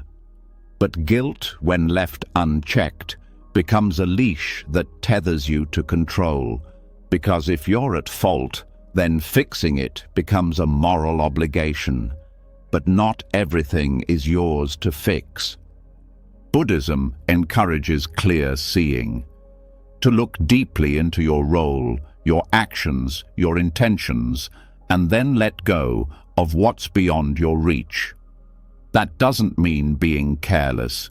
It means being honest. There is a difference between responsibility and over-responsibility. The first is grounded. The second is soaked in fear. Conscious surrender is what untangles the two. It allows you to respond with care, but without carrying shame for what lies outside your influence. In meditation, this surrender begins as a practice of release.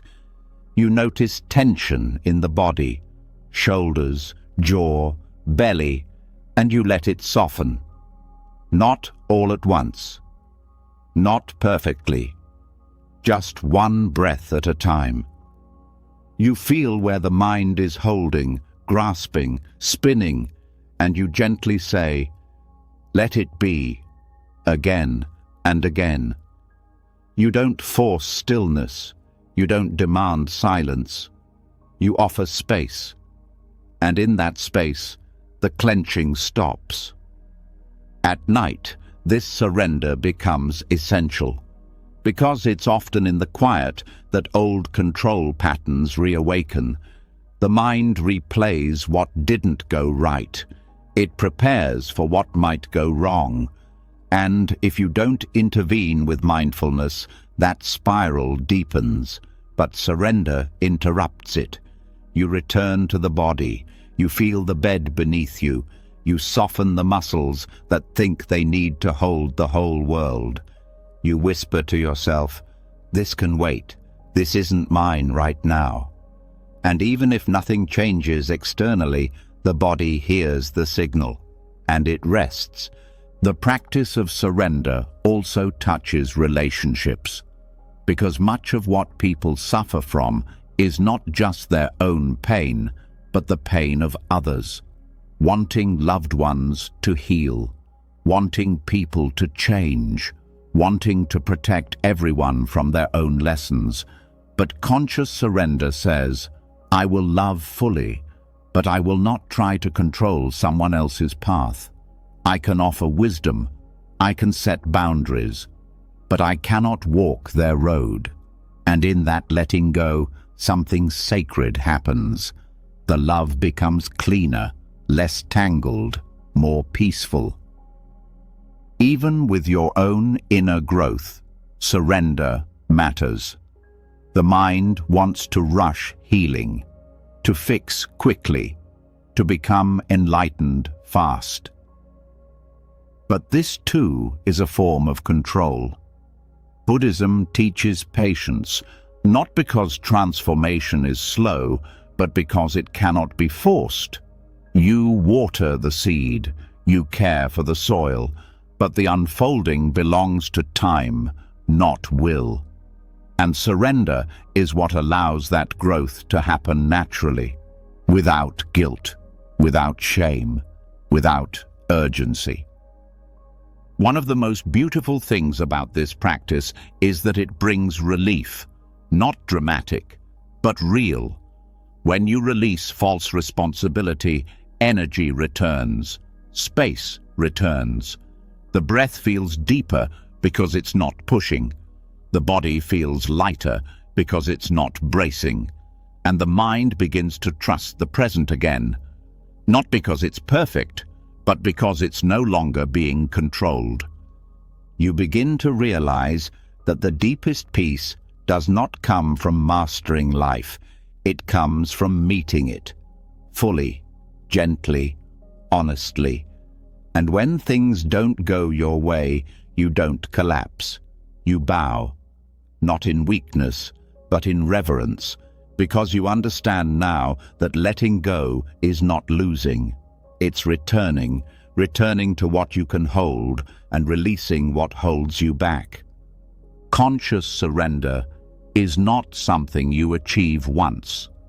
It's a moment-by-moment decision. To loosen the grip, to trust the breath, to believe that you don't need to manage everything in order to be okay. And each time you practice it, your nervous system remembers, your body remembers, and slowly the inner war with life ends. So, if there's something tonight that still feels heavy, ask yourself, is this truly mine to carry? And if not, can I set it down? Not because it's solved, not because it's gone, but because holding it longer won't help. And if it is yours, can you hold it without guilt, without panic, without clinging to the outcome? Can you stay with it gently, like the breath, held lightly, not gripped? This is surrender. Not an escape, but a sacred return. Not silence in defeat, but peace in knowing what's real. You're allowed to rest now, even if the world is still turning, even if things are still unclear. You're allowed to soften, to trust, to release.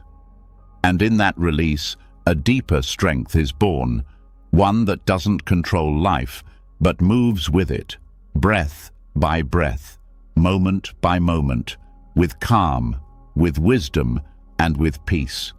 And once the weight of over-responsibility has been released, once the quiet act of surrender creates space inside your chest, the mind becomes more fertile. Not crowded, not chaotic, but open in a way it hasn't been for a long time. That openness is not empty. It's ready, ready to receive, ready to be shaped. Because every moment of inner calm is also a planting ground, especially in the moments just before sleep, when thoughts start to settle and the subconscious becomes more absorbent than at any other point in the day. This is where we begin to understand karma, not just as action, but as attention. Not just external deeds, but internal seeds. The karma of thought before sleep might be subtle, but it holds immense power. Karma is often misunderstood as cosmic punishment or reward, like some kind of mystical scoreboard. But in Buddhist teaching, karma is not about judgment. It's about cause and effect. Every action, every word, every thought plants a seed. That seed doesn't sprout instantly, but it shapes the field of the mind. And the field never forgets. It doesn't need to. It stores everything quietly. Then, without warning, it grows. Not always where or how you expect, but always true to the energy that was planted. The most overlooked aspect of karma is what happens internally. People focus on what they do, what they say, how they treat others, and all of that matters deeply. But what's often missed is how you treat yourself in the invisible moments. The conversations you have with your own mind, the stories you reinforce, the beliefs you repeat. These are the seeds that shape your emotional weather, and bedtime is one of the most fertile times to plant. The moments before sleep are not throwaway minutes. They are soft, sacred transitions. The conscious mind begins to loosen. The body drops its guard. The subconscious opens its gates. And whatever you place into that space is carried through the night. That's why a single harsh thought at bedtime can echo in your dreams, and why a kind, stable thought can become a source of healing that stretches into the morning. Buddhist practice invites you to be intentional with this space, to see your last thoughts not as leftovers, but as offerings. What you offer the mind in those final minutes becomes the tone of the night, and that tone becomes the tone of the next day. If the mind is offered anxiety, fear, guilt, or resentment, it will carry those vibrations into the resting body. If the mind is offered calm, gratitude, loving kindness, or self-acceptance, those too will take root and begin to grow even while you sleep.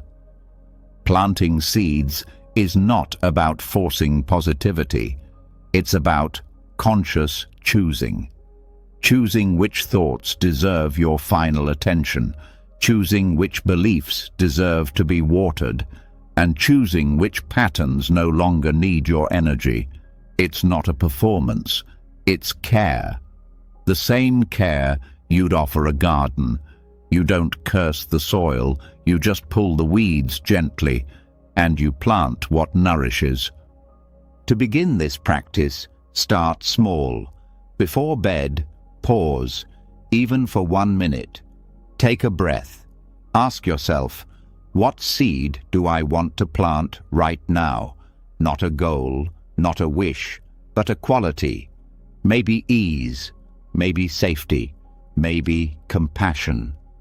Choose one, and let the mind rest in it, not by repeating it like a mantra, but by feeling it.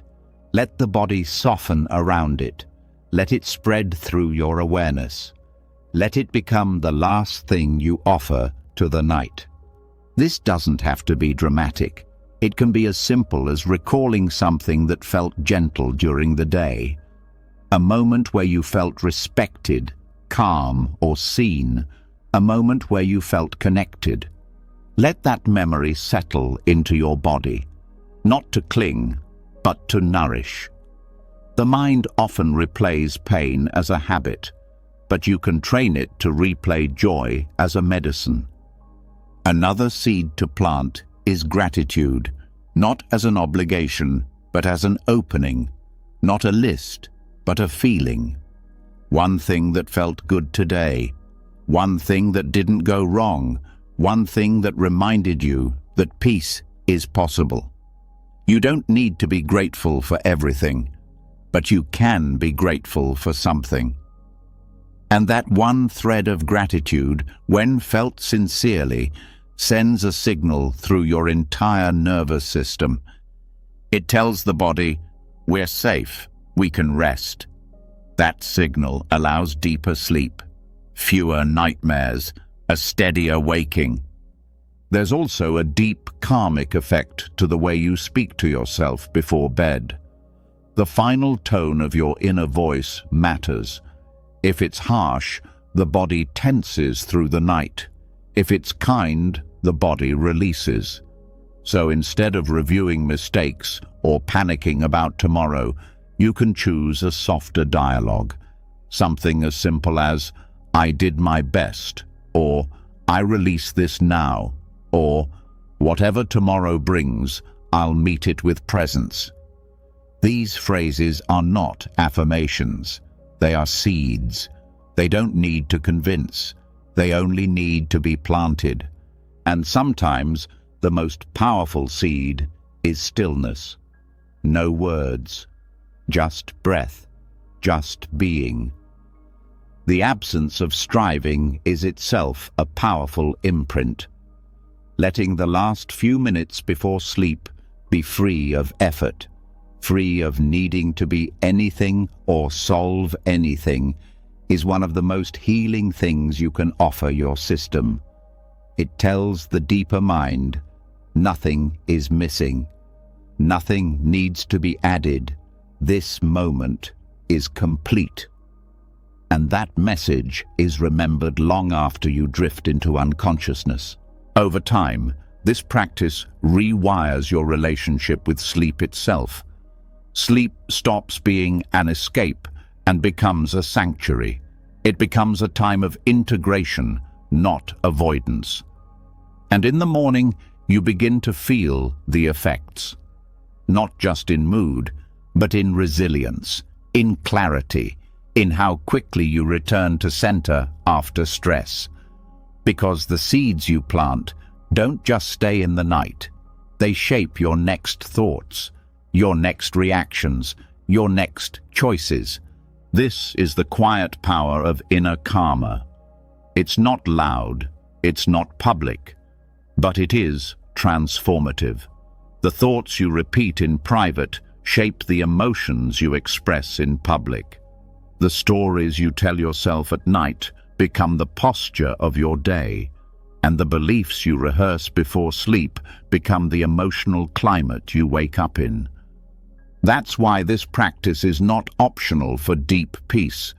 It's essential. Not as a burden, but as a gift. The mind is always growing something, and when you're not choosing what to plant, the weeds choose for you. But when you do choose, when you decide to meet yourself with care, everything changes, slowly, quietly, and completely. And none of this requires perfection. Some nights will be messy, some thoughts will be stubborn, some seeds will take longer to sprout. That's okay. The mind is a field that's been shaped by years of patterns. It doesn't change in one night, but it does change. And every time you pause before sleep and offer something kind, something beautiful, something peaceful, you shift the entire field. So tonight, as your body prepares to rest, ask yourself gently, what am I planting right now? And if the answer feels heavy, plant something lighter. Not because the heavy thing doesn't matter, but because it's not the only thing that's true. Let something else take root beside it. Let hope grow beside fear. Let calm grow beside uncertainty. Let love grow beside the ache of not knowing. Because in the mind field, there is always room, always time, always another chance to plant something better.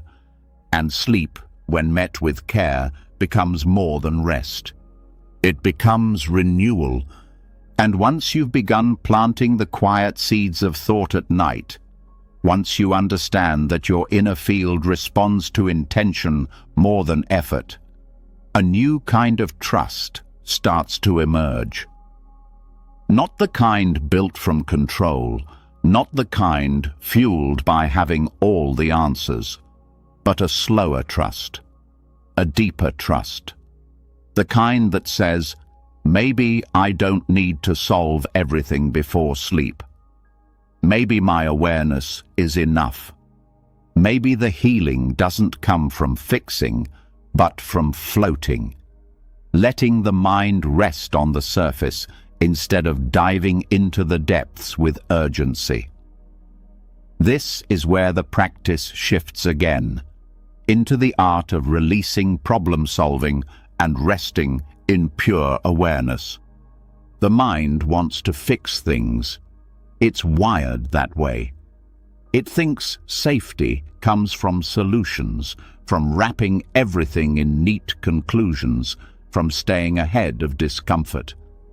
And during the day, that tendency can help. It can create progress, structure, understanding. But at night, the same habit becomes a trap. When the lights go down and the body slows, the mind doesn't always get the message. It thinks it needs to keep going. that it has one last task, that if it can just solve this one lingering issue, rest will finally be allowed. But that's the lie, because there is no final thought, no final fix. The mind will always offer another angle, another worry, another imagined scenario. It doesn't settle through solving, it settles through surrender. That surrender begins with one choice: to stop looking for the solution and start trusting the awareness that sees the need for one. Awareness is different from thought. It doesn't argue, it doesn't demand, it doesn't insist that something be different in order to be okay. Awareness simply notices. It notices the thoughts, the tensions, the impulses to control, and it doesn't push any of them away. It just sees, and that seeing alone has power. When you rest in awareness instead of reaction, something softens. It's not that the problems disappear, it's that your relationship with them changes. They're no longer urgent emergencies. They become passing weather patterns. They're not walls, they're clouds. And just like clouds, they don't need your help to move. They drift on their own when you stop holding them in place. Floating over fixing means allowing the thoughts to rise without grabbing them. It means letting the discomfort be there without turning it into a puzzle. And it means recognizing that insight doesn't arrive through force. It arrives through space, through the pause, through the stillness you create when you stop trying to bend the mind into resolution. Buddhist meditation teaches this in the simplest of ways. You sit, you breathe. Thoughts come. You don't chase them, you don't answer them. You let them float. And what you find, again and again, is that the more you allow, the more the thoughts dissolve. Not because you outsmarted them, but because you didn't feed them. You watched, and they passed. That watching becomes your superpower at night. When the mind says, "What if this doesn't work out?" or "Why did that happen?" or "How do I fix this?" you breathe, you listen, and then you return to presence, not to deny the question, but to remember that answers don't arise in tension, they arise in space, in openness, in the mind that's not racing to control. This doesn't mean ignoring responsibility, it means knowing when responsibility turns into obsession. It means drawing the line between what needs to be done and what the mind is doing out of habit. And bedtime is the perfect time to draw that line, because the work of the night is different. It's not about fixing, it's about integrating, healing, repairing from within. And none of that requires control, it requires letting go. One of the gentlest ways to enter this practice is to name the problem and then release it. You can say to yourself, "This is here, I feel it, I acknowledge it, and now I release the need to solve it tonight." That single phrase interrupts the loop. It creates a soft boundary, not to shut the mind down, but to guide it back to rest. Trusting awareness is not about giving up. It's about trusting that rest itself is useful. That insight doesn't always come in the form of clear thoughts. Sometimes it arrives as dreams, as a calmer nervous system, as a new perspective in the morning that you couldn't reach through effort. Floating allows these things to rise. Fixing strangles them before they can appear. And here's something surprising. Most of the answers people look for at night aren't needed until morning. The urgency is a trick of the mind, a way to avoid stillness. But if you resist that trick, even for a few breaths, you begin to see it clearly. The thoughts aren't real-time emergencies. They're echoes, mental habits, and awareness sees them without becoming them. This awareness becomes stronger each time you practice it. Each time you notice a loop and don't follow it. Each time you feel the urge to analyze and instead you breathe. Each time you watch a thought pass without grabbing it. These moments are small, but they add up. And the more often you float, the less the mind believes it needs to fix everything. Floating also heals the body, because the nervous system can't tell the difference between real danger and imagined problem solving. When you think with tension, the body responds with adrenaline, with cortisol, with shallow breath and clenched muscles. But when you rest in awareness, the body recalibrates. It enters the parasympathetic state, rest and digest. This is where true sleep begins, where the body does its deepest repair. At first, the floating might feel uncomfortable, like you're not doing enough, like you're ignoring something important. But that's just the mind reacting to a new habit. And habits don't shift instantly. You stay with it. You let the discomfort be part of the floating. You let the need to fix be something you observe, not something you obey. And slowly, something changes. The thoughts lose urgency. The body learns to relax without closure. And the breath becomes your anchor. Not because you made everything right, but because you stopped trying to.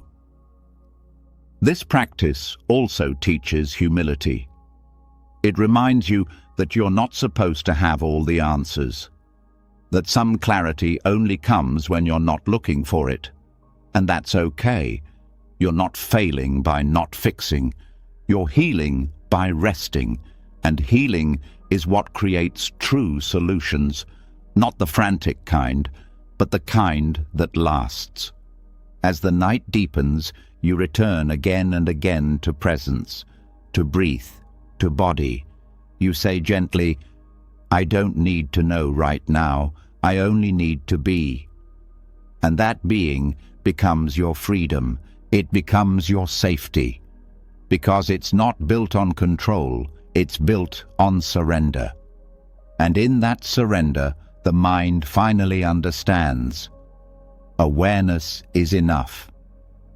So tonight, let yourself float. Let the thoughts be there without fixing. Let the feelings rise without analyzing. Let awareness hold it all without needing to change it. Because in the space where nothing is forced, everything can unfold. Quietly, naturally, and exactly when it's ready. And once the mind stops gripping for answers, once it learns to float instead of fix, what's left is a quiet kind of openness. That openness doesn't ask for more thoughts. It waits, it watches, and sometimes what it sees next can be uncomfortable. Not external problems, but internal residue, feelings not fully processed, words you've spoken to yourself that still sting, judgments that never got washed away.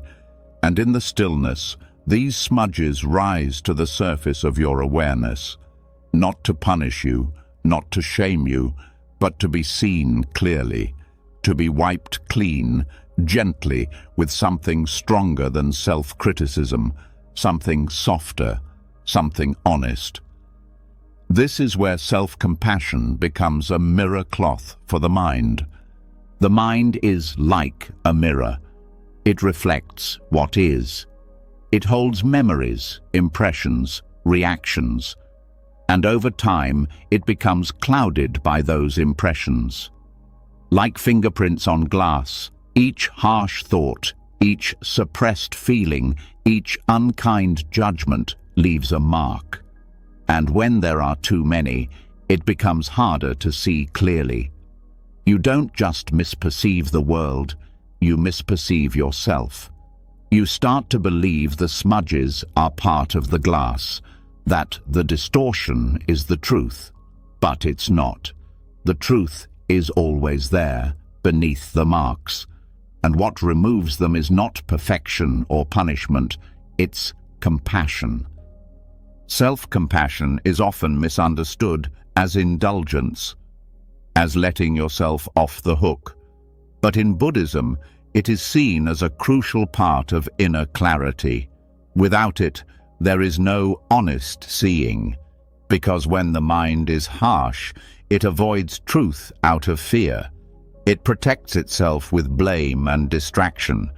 But when the mind is kind, it can look directly at itself. It can hold its own imperfections without collapsing. It can say, yes, this hurts. Yes, I did that. Yes, I'm still worthy. That kind of clarity cleans the mirror, not by scrubbing harder, but by wiping with care. The power of self-compassion is especially strong before sleep, because during the day, your defenses are up. Your roles are active. Your attention is pulled outward. But at night, everything softens. The subconscious becomes more available, and in that softness, harshness echoes louder. If you go to sleep steeped in self-judgment, it settles into your nervous system like a stain. But if you meet yourself with compassion, true, honest compassion, something else happens. The nervous system releases, the breath deepens, and the mind begins to heal itself from the inside out. This doesn't mean sugarcoating your mistakes. It means holding them with warmth instead of shame. Shame freezes the mind. Compassion melts it, not into weakness, but into flexibility. And that flexibility is where change begins. Because real transformation doesn't come from self-attack. It comes from self-trust. You don't grow because you hate where you are.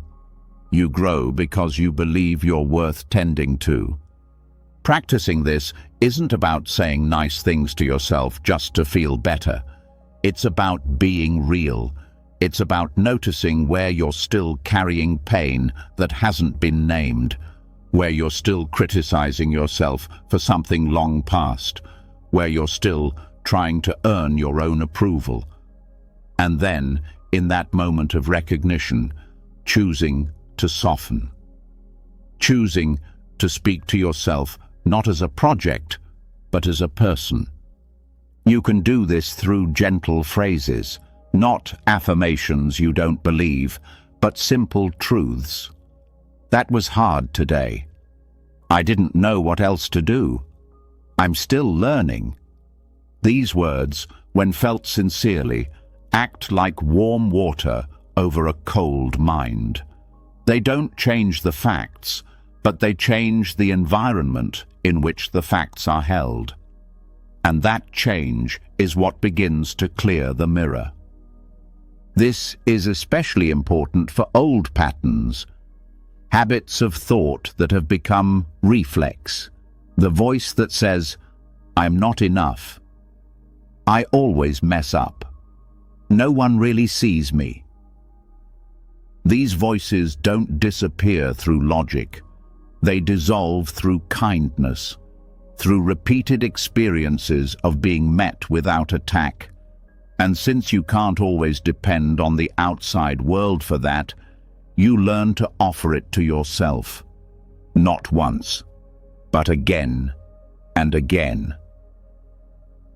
Over time, this becomes a nightly ritual. Just before sleep, you scan gently, not to judge, but to care. You notice what still feels tight, what still feels unresolved, and instead of rushing to fix it, you place your awareness there like a warm hand. This hurts, and I'm here. I see you, and you're not alone. These phrases sound simple, but they're profound, because they interrupt the old conditioning that says you must be harsh to grow, that only guilt creates change. That shame is the same as accountability. It's not. Compassion is accountability without violence. When you offer this to yourself, your sleep changes. The body feels safer. The mind feels held.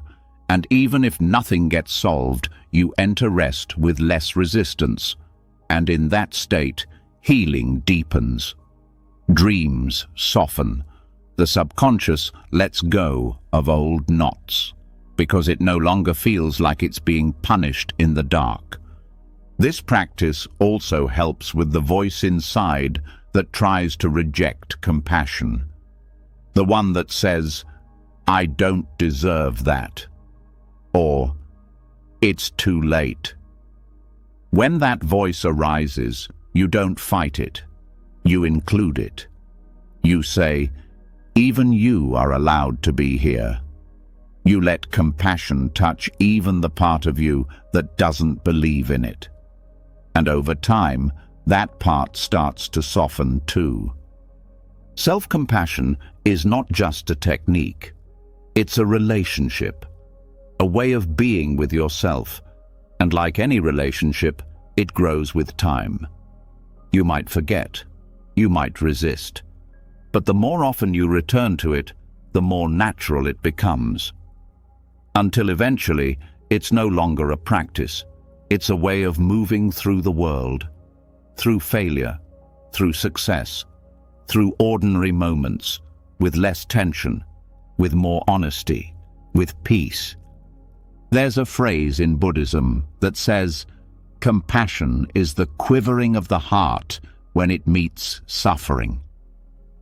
That includes your suffering, your old regrets, your unspoken fears, your unmet needs.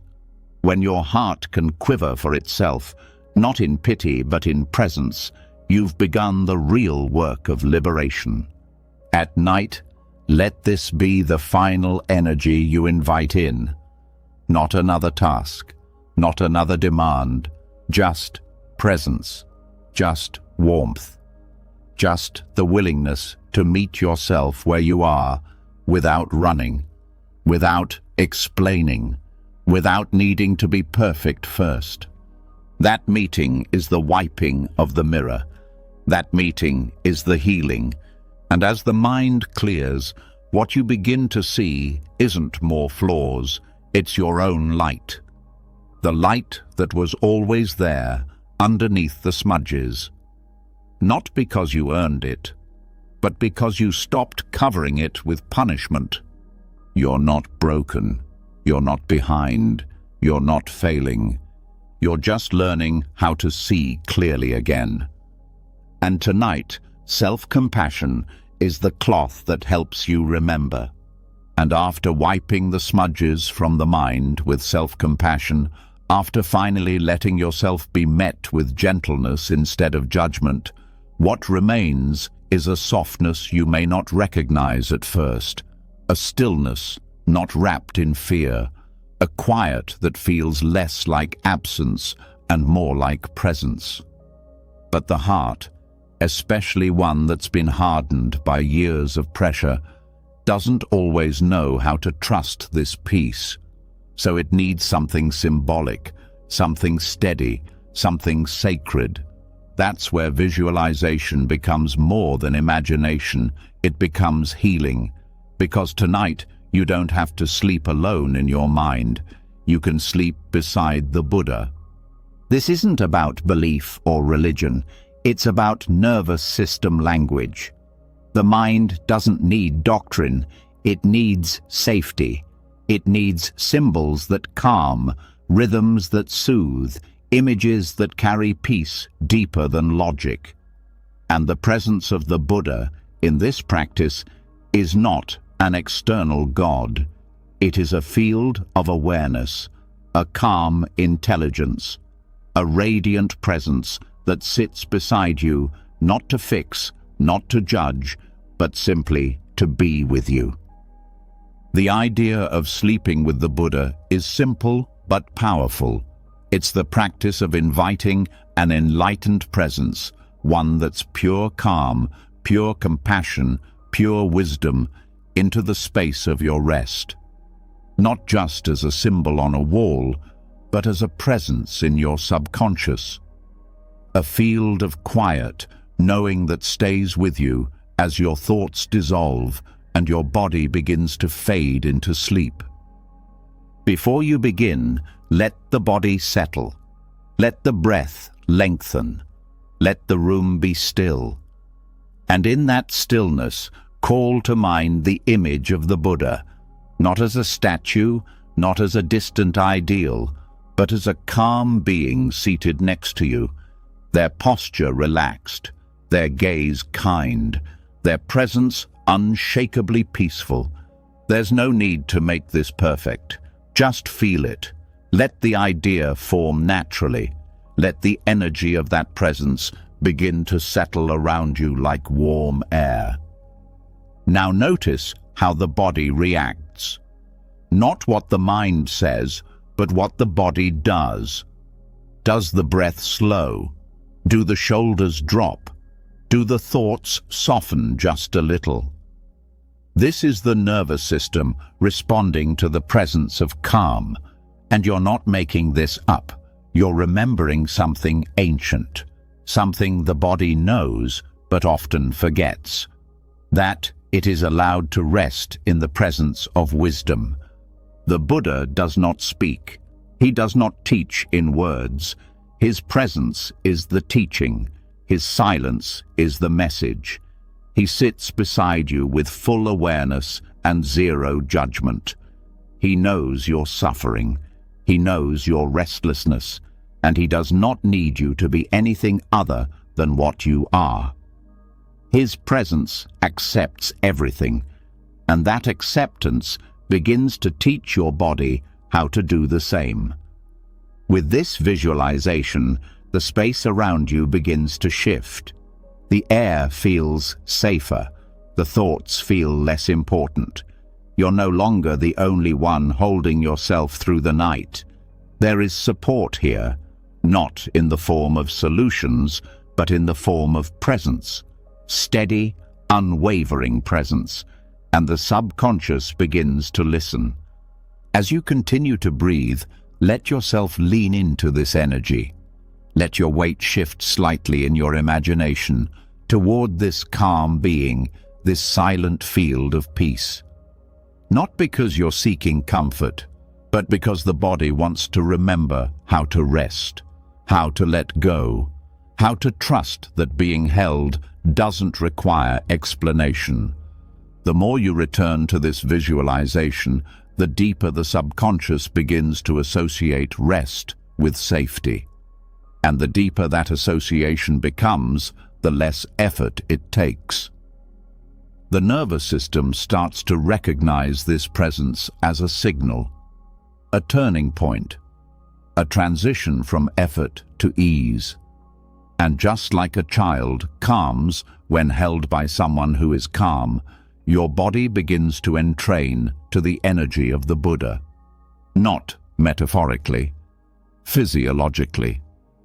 This practice works even if the image is vague, even if you don't know exactly what you're seeing. It's not the clarity of the picture, it's the clarity of the energy, the tone, the feeling, the stability of knowing that you are not alone inside your own mind tonight, that the field beside you holds wisdom beyond words, and that wisdom is not afraid of anything you bring to bed. You may notice thoughts rise as this presence settles in. Old worries, old stories, old tensions. That's natural. They rise not to disturb you, but to be soothed. You don't have to fix them. You don't have to argue. You just let them pass through the space between you and this presence. Let them move between your breath and his calm gaze. Let them dissolve in the silence that holds you both. Over time, this visualization becomes more than a technique. It becomes a doorway. a way of exiting the tight box of self-protection and entering a room where everything is seen, everything is held, and nothing is judged. That room is the space of awakened awareness, and the more often you visit it, the easier it becomes to live there.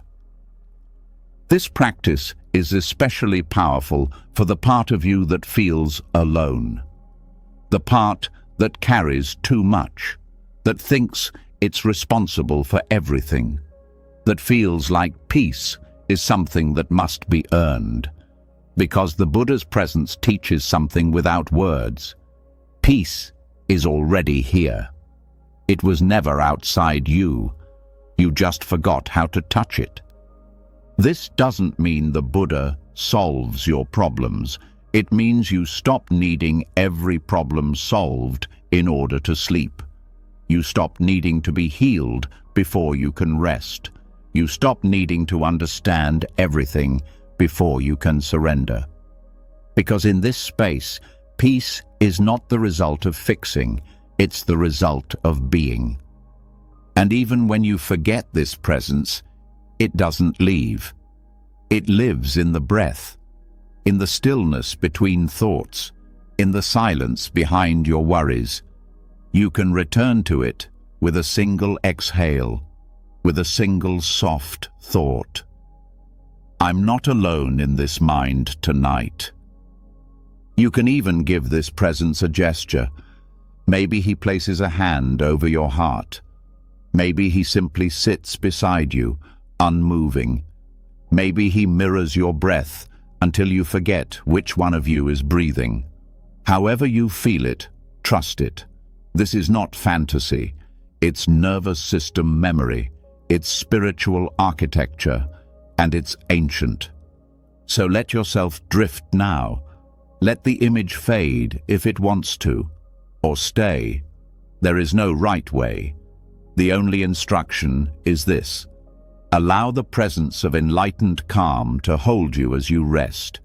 Let the mind stop leading. Let awareness lead instead. Let the body remember what it's like to be safe in stillness. And when sleep finally comes, let it come inside that sacred presence. Let your dreams arise from that peace. Let your healing begin from that safety. Because tonight, you are not falling into unconsciousness. You are being held in luminous silence. This is what it means to sleep with the Buddha. Not beside a person. Beside peace itself. And after resting beside the calm presence of enlightened peace, after letting go of the pressure to fix, after remembering that safety lives in stillness, a deeper strength starts to rise quietly from within. It doesn't shout. It doesn't need recognition. It simply stands. Strong. Calm. Present. This isn't the loud strength the world rewards. It's not the kind that overpowers or forces. It's the kind that sees pain and doesn't run. The kind that speaks gently when the mind is loud. The kind that stands in the storm without needing to push it away. This is the gentle warrior within, and this next practice helps you hear that voice again, not as fantasy, but as a real inner courage that already lives in you. For many people, the first voice they hear inside is harsh. It comments, it critiques, it compares, it tells stories that are meant to protect, but often end up hurting. You're not doing enough. You should be better by now. What's wrong with you? These phrases become so normal that their damage is invisible. They don't sound aggressive, but they erode the soul quietly. They drain confidence. They dull presence. And over time, they form a background noise that feels impossible to escape. But Buddhist practice doesn't try to fight this inner voice with more noise. It doesn't shout over the critic. It doesn't shame the shamer. It does something more powerful. It listens, not to agree, but to understand, to see clearly what the voice is trying to protect, to meet the fear underneath with clarity instead of anger. Because what harsh self-talk really is, more often than not, is scared talk. It's the mind trying to stay safe by staying small, trying to avoid pain by rehearsing it first. That's where the gentle warrior comes in. A presence within that doesn't attack the pain, but refuses to bow to it. A voice that doesn't speak from perfection, but from steadiness, from a kind of inner resilience that doesn't need permission to exist. This voice doesn't need to be loud, it only needs to be consistent, and the more it's practiced, the more it replaces the old narratives with new ones rooted not in fear, but in truth. To cultivate this voice, begin by noticing when the inner critic appears, not to silence it, but to pause, to step back. You hear the thought, "I'm not doing enough," and instead of reacting, you breathe, you listen, and then you ask, "Is that really true?" Or, "Would I say that to someone I love?" These questions create space, and in that space, the gentle warrior has room to speak. The warrior voice doesn't say, "Everything's perfect." It says, "This is hard, and I can handle it." It says, "I've fallen before, and I got back up." It says, "I am not my worst moment." These are not motivational slogans. They are reminders, anchors. They root you back into a deeper part of yourself that knows how to keep going, not with force, but with steadiness. This practice is not about pretending to be fearless. It's about learning how to move with fear without collapsing. Buddhist courage is not about being above emotion. It's about staying present with emotion without letting it take over. That's the warrior's path, not the path of aggression, but the path of presence. The one who feels everything and still chooses to return, still chooses to speak gently, still chooses to stay. At night, this becomes especially important, because that's when the harsh voice often gets louder. When the mind is quiet, old patterns rise, and if you're not careful, the last words you hear before sleep are the ones that hurt. But this can be changed. You can meet that voice with a new one. One that says, "You've done enough for today," or "You don't have to be perfect to be worthy." These words might feel unfamiliar at first, but the more you hear them, the more you believe them. The gentle warrior also teaches boundaries, not just with others, but with your own mind. It knows when to say, "That thought doesn't belong here," not by pushing it away, but by refusing to feed it. Not every thought deserves your attention. Not every story deserves your belief. And the warrior knows how to walk away from what no longer serves, without guilt, without drama. Just calm, clear refusal. This isn't spiritual bypassing, it's maturity. The maturity to know the difference between self-inquiry and self-harm. The difference between honest reflection and emotional self-punishment. The gentle warrior can look at the truth without turning it into a weapon. It sees clearly without making the clarity cruel. And in that, real healing becomes possible. Over time, this voice becomes your inner guide. Not the kind that promises happiness all the time, but the kind that promises not to abandon you in the hard moments. The kind that says, "You're still here. That's enough." The kind that whispers strength when everything else is falling apart. You can practice this in small ways. When you make a mistake, pause, notice the first thought, then choose a new one. That didn't go how I wanted, but I'm learning. When you feel overwhelmed, pause. I'm allowed to rest. When you doubt your path, pause. I don't need to have it all figured out tonight. These moments are where the warrior speaks, not with armor, but with presence, not with certainty, but with care. This also changes how you respond to others, because the more gently you speak to yourself, the more gently you speak to the world. You stop needing others to validate your worth.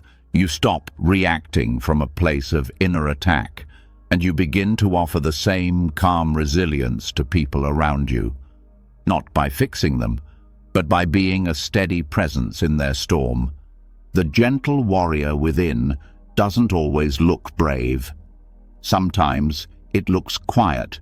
Sometimes it looks like walking away. Sometimes it looks like crying without shame.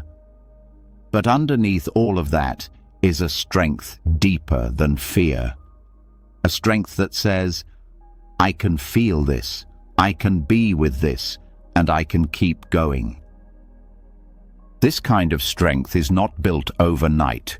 It's built in small choices, in thousands of moments where you replace the old story with a new one, where you choose presence over panic, where you choose compassion over critique, and where you learn, slowly, steadily, that your strength was never in your ability to fight.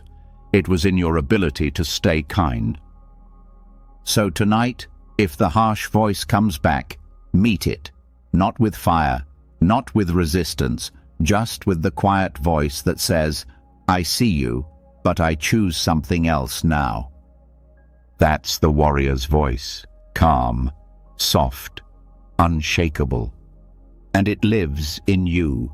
And once the inner warrior has found its voice, once self-kindness replaces the need for inner attack, something unexpected starts to shift.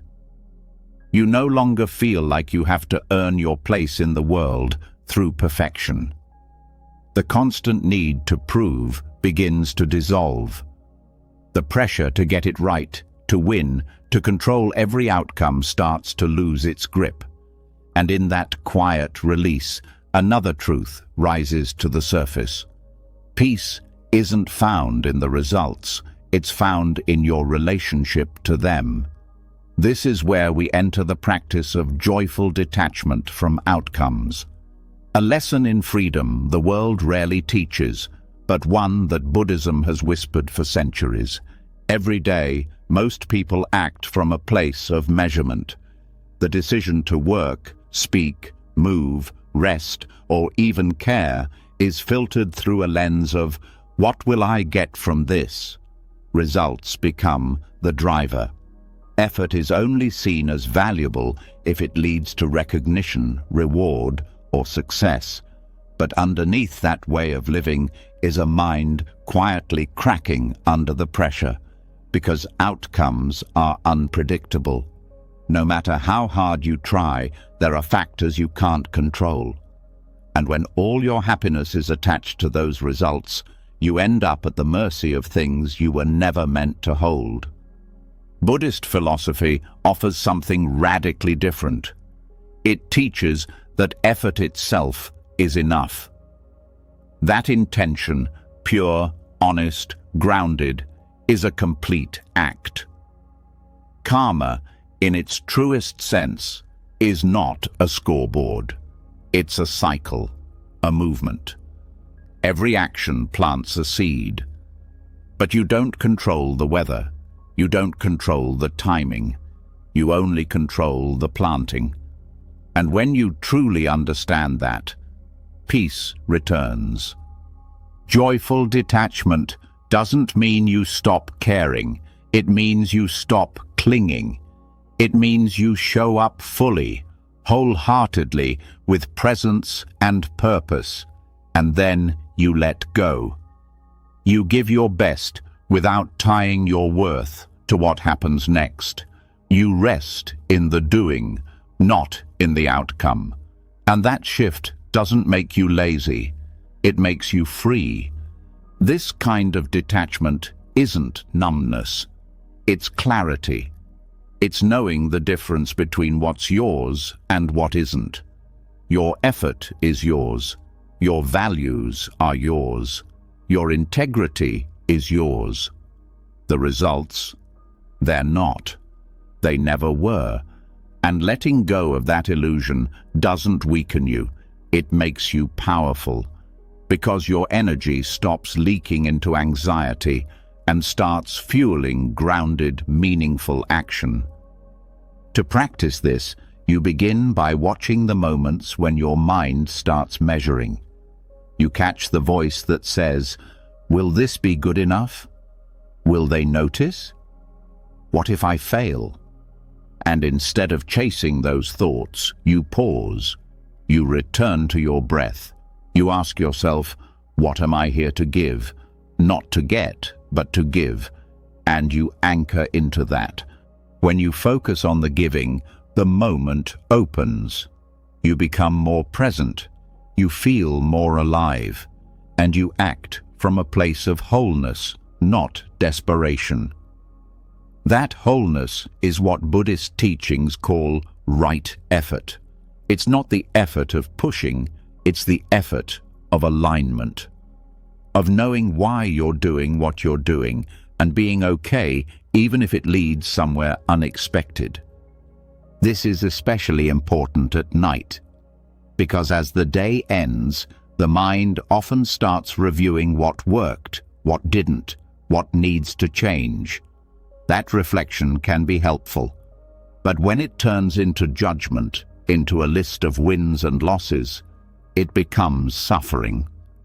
Joyful detachment means ending the day not with a report card, but with a bow. I showed up.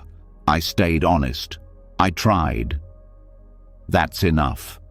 And when that's truly enough, something else rises. Joy. Not the joy of winning, but the joy of being. The joy of knowing you stayed aligned, that you didn't betray yourself for results, that you gave what you had and let the rest unfold. This also changes your relationships. When you release attachment to how people respond, when you stop needing approval, recognition, or control over their feelings, you love more purely. You listen more fully. You stop trying to manage others and start meeting them. And that presence builds connection that outcomes never could. Even your goals shift. You still work, you still grow, but the fuel changes. You're no longer climbing to escape yourself. You're moving forward because movement is part of being alive. And each step becomes the reward. Not the finish line, but the process. The experience of walking your path without dragging the weight of expectation behind you. This doesn't mean you stop dreaming. It means your dreams become lighter. They inspire rather than burden. They guide without enslaving. And you learn to hold them the way you hold a bird in your hand, gently, with open fingers. Letting them breathe. Letting them go if they need to. Trusting that if the flight is meant for you, it will come back. And if it doesn't, something better will grow in its place. One of the most powerful teachings in Buddhism is this: let go of the fruits of your actions. That doesn't mean don't care about results. It means don't attach your identity to them. Don't let success inflate you or failure define you. You are not your outcomes. You are the awareness behind them, the steady flame that keeps showing up no matter what the world reflects back. This kind of detachment also reduces fear, because most fear comes from the unknown, from what might happen if things don't go your way. But when you stop tying your peace to results, the fear has nowhere to land. You're not afraid of failing anymore, because failure is no longer a threat to your worth. It's just another part of the path. At night, this practice becomes a softening, a reminder that your effort was enough, that the seed you planted today may not bloom tomorrow, but it was still sacred, that you don't need to chase, fix, or grasp for validation. You can rest, you can breathe, you can let the world move without trying to hold it still. And over time, you begin to live like this. You begin to speak without rehearsing, act without performing, give without fearing lack. You stop measuring your life by external outcomes and start measuring it by inner alignment, by how fully you showed up, by how often you returned to presence, by how kindly you spoke to yourself when things didn't go as planned. Joyful detachment doesn't mean becoming passive. It means becoming wise. It means knowing that the more you let go, the more life flows. The more you release, the more you receive. And the more you trust the timing of things, the more peace becomes your constant companion. So tonight, let go gently. Let go not because you're tired, but because you're finally clear. Let go because you've done your part, because you don't need to carry the future on your shoulders anymore. Let the seed rest in the soil. Let the roots find their own way. Trust the unfolding, because joy, true joy, doesn't come from what happens. It comes from how you meet what happens, with presence, with courage, and with a heart unchained from results. And after detaching from outcomes, after letting go of the pressure to control what comes next, something begins to stir beneath the surface. A new kind of space opens up. Space where thoughts once raced to predict, protect, and prove. But even as you learn to loosen your grip on results, there's still something that lingers. Thoughts that feel heavy, emotions that echo long after the moment has passed, not because they're true, but because they're familiar. And here, in this quiet aftermath, comes one of the most important shifts of all, learning how to transform those negative thoughts, not by escaping them, but by recycling them into wisdom, turning mental clutter into clarity. This is where growth doesn't just happen. It's created from what once weighed you down. Buddhism doesn't promise a life free of negative thoughts. The mind will always produce them. That's what it does. It reacts, it remembers, it predicts. But Buddhism does teach that those thoughts are not the enemy. They're not signs of failure. They're opportunities. If met with presence, each difficult thought becomes material. And like compost in a garden, what looks like waste can feed something beautiful if it's seen with the right eyes. The first step in this kind of transformation is observation. Before you can recycle anything, you have to recognize it. Most people either resist their negative thoughts or get swallowed by them. They try to fight, suppress, ignore, or they identify with the voice completely, believing every word. But there's another way, the middle path, the Buddhist path, the way of watching without fusing, seeing a thought arise and naming it gently. This is fear. This is judgment. This is shame. Without flinching, without adding a story, just seeing clearly. That clarity alone begins the transformation, because when something is named without resistance, it loses its power. It stops being a shadow and becomes a shape. And once it has a shape, you can hold it, you can examine it, you can start to understand it, not with analysis, but with awareness. The next step is inquiry, not interrogation, but curiosity. Where did this thought come from? What is it protecting me from? Is there something true underneath it, or just something familiar? This curiosity isn't to fix or judge, it's to learn, because every negative thought is carrying information. Not always about the world, but about the inner world, about needs unmet, fears unspoken, stories inherited. And when you listen with compassion, you begin to see the roots. From here, reinterpretation becomes possible. This is not about sugarcoating. It's not about flipping the thought into a forced positive affirmation.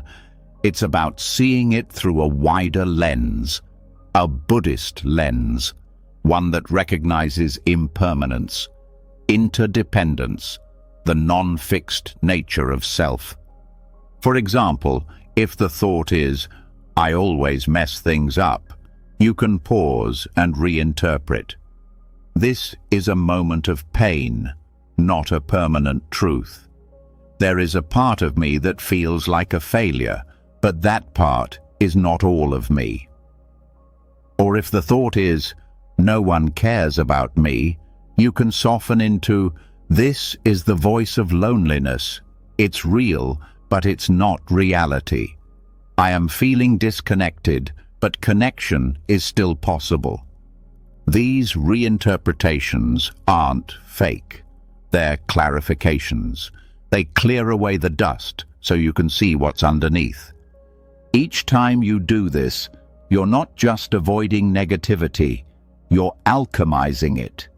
You're turning reactivity into reflection, pain into perspective. Each thought becomes a doorway, not a wall. And the more you walk through those doors, the stronger your insight becomes. This process also rewires the mind.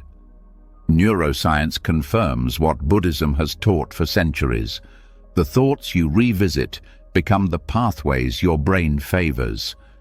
And when you recycle negativity with presence and reinterpretation, you start creating new pathways. Not ones built on denial, but ones rooted in clarity. Your baseline shifts from reactivity to responsiveness, from suffering to wisdom. This also changes how you relate to your past. Regret, guilt, embarrassment. They all come from old thoughts that haven't been processed. They linger because they were never seen through the lens of growth. But when you revisit those memories with this new approach, something shifts. You can say, "I see now what I didn't know then," or "That version of me was in pain, not broken." And that re-seeing allows release. Not forgetting, but understanding. And understanding heals. At night, this practice becomes a clearing ritual. You notice what thoughts are still circling, the ones that feel unresolved, the ones that tighten your chest. And instead of running from them or trying to silence them, you sit with them. You say, "What are you here to show me?" Not from fear, but from compassion. And the thought, now seen, begins to soften. Sometimes the thought doesn't give a clear answer. That's okay. Sometimes it just wants to be seen, and in that seeing, its energy changes. The mind no longer has to grip it. The body no longer has to brace against it, and sleep becomes deeper because the weight has been acknowledged. This process also brings more emotional maturity because you stop needing every thought to be perfect. You stop trying to curate your mind. You realize that negative thoughts are part of the landscape, but they don't define the weather. They pass. They evolve. And when met with presence, they even teach. Recycling negativity doesn't mean embracing suffering. It means using what arises to understand yourself more deeply. It means not wasting pain, not letting discomfort just pass through, but turning it into fuel, into clarity, into compassion. And this isn't just about personal healing. The more you practice this internally, the more skillful you become with others. You recognize their negativity as familiar. You don't react to their anger or fear. You see it. You hold it the way you've learned to hold your own. And that holding creates space. Space for connection. Space for change. This kind of inner work is subtle, but it builds resilience that nothing can touch. Because now, even in the midst of difficulty, you know that growth is still possible, that clarity is still available, that even your worst moments can be compost for the most beautiful insights. So, tonight, let your mind speak freely, not to indulge negativity, but to give it room to be seen. Let each heavy thought be held in the hands of your awareness. Let each fear be named. Let each judgment be met with curiosity, and then choose gently to reinterpret, to reframe, to replant the energy into something new. You're not here to control every thought. You're here to meet them, to listen, to learn, and to turn what once felt like a burden into a source of light. This is mental recycling. This is how the mind becomes a garden. Not by erasing the weeds, but by turning them into nourishment. Thought by thought, breath by breath, you grow. And once negative thoughts have been seen, softened, and gently transformed into clarity, a new kind of quiet begins to settle in. Not just the absence of pain, but the presence of something deeper. It's not made from effort. It's not built from affirmations. It simply appears like a gentle hush after a storm. A peace not made of thoughts, but of what exists between them. That soft and sacred space is often missed, but it's always there, just beneath the noise, just beyond the last word. This is the bliss in the gap, and the deeper you rest into it, the more you discover that calm doesn't need to be created, it only needs to be noticed. Most people think peace is something that has to be achieved, something you build by stacking enough good habits or thinking enough positive thoughts. But Buddhist meditation reveals a different truth. Peace is already here, beneath the movement, beneath the thinking. It's not the product of stillness, it is stillness itself. It's the silence between the sentences, the pause between the inhale and exhale, the tiny moment between one thought ending and the next beginning. These moments seem small, almost invisible, but they are the doorway to something vast. The challenge is not that these gaps don't exist.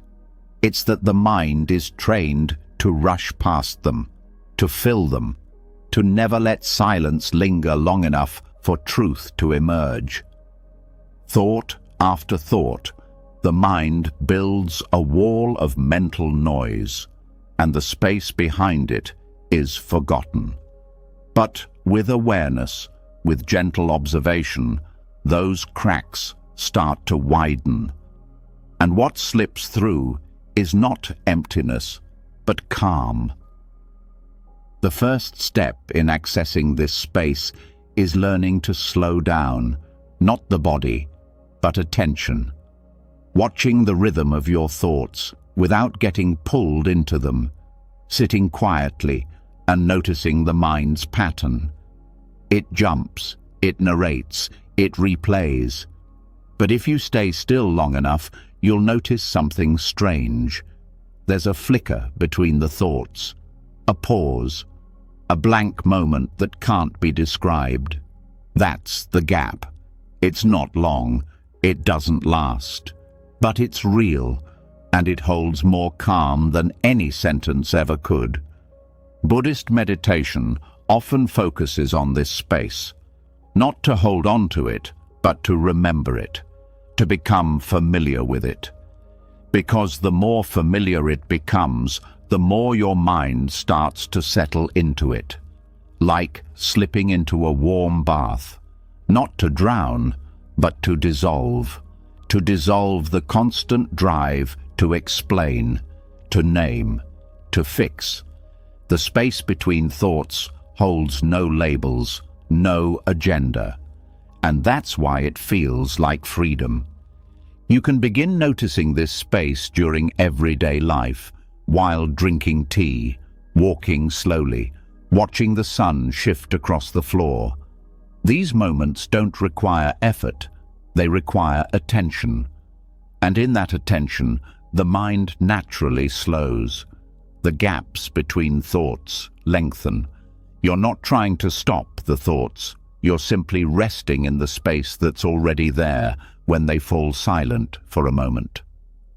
At night, this practice becomes especially powerful. As the body softens and the mind begins to drift, the gaps appear more often. Between memories, between anxieties, even between the words of your internal monologue. And if you're aware, you can rest in those moments like stepping stones into sleep. You don't need to force them, just notice, just allow. This space is not boring, it's not blank, it's alive, it hums with clarity, it vibrates with peace.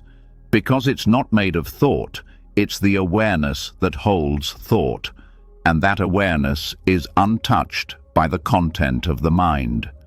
Joy, sadness, fear, planning, all of it rises and falls within the space, but the space itself is unchanged. As you rest in this space more often, something begins to shift. You start to identify less with the thoughts and more with the awareness. You stop believing every sentence the mind speaks.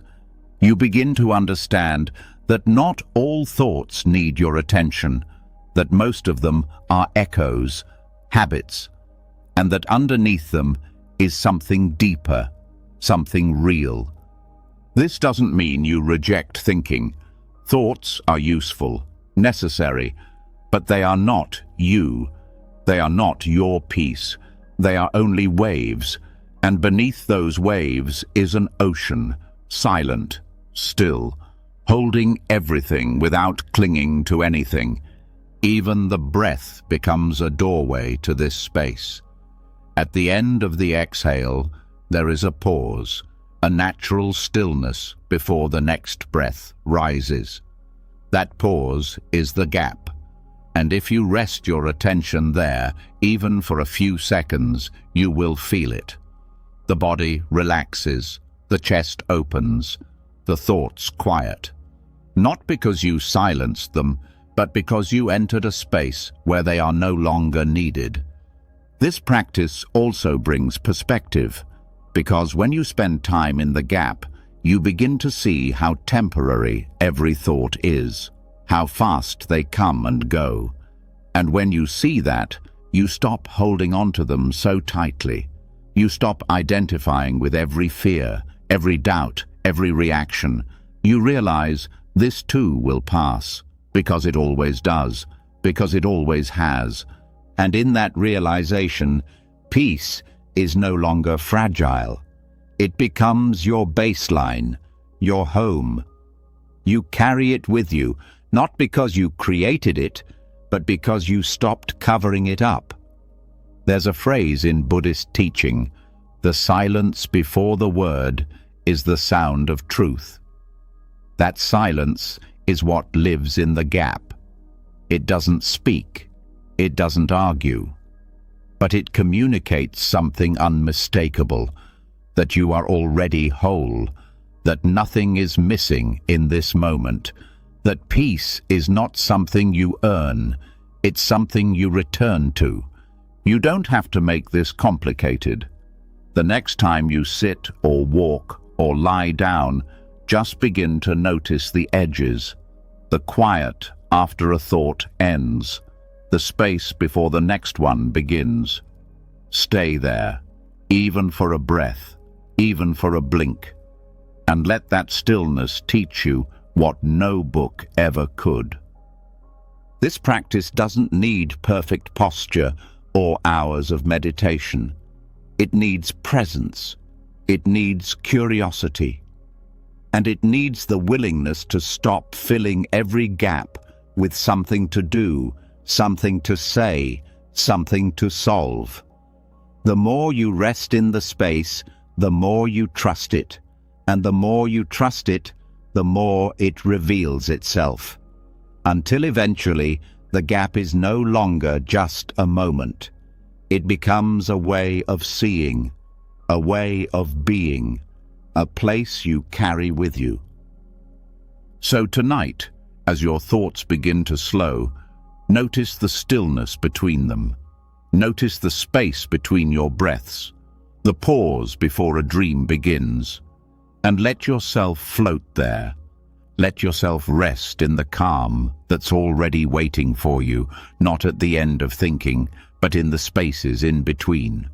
This is bliss in the gap, and it's always been yours.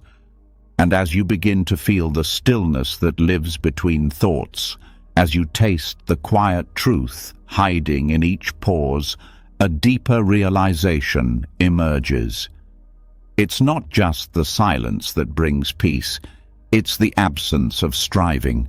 The mind isn't calm simply because it's quiet. It's calm because, for once, it isn't reaching. Not reaching for the next solution, the next moment, the next improvement. In the space between thoughts, there's no chase, and in that space, something radical can finally be seen clearly. This moment, exactly as it is already enough. Not because it's perfect, not because it meets all your hopes, but because the need for more was always the barrier to peace. This next teaching reveals that truth in its most luminous form, the radiance of enough. The human mind is conditioned to want, to stretch forward, to imagine what's missing. This impulse isn't evil, it's natural. It helped our ancestors survive, build and improve. But it also created a loop that says happiness is somewhere else, somewhere just out of reach. I'll feel peace when I achieve this. I'll feel joy when I fix that.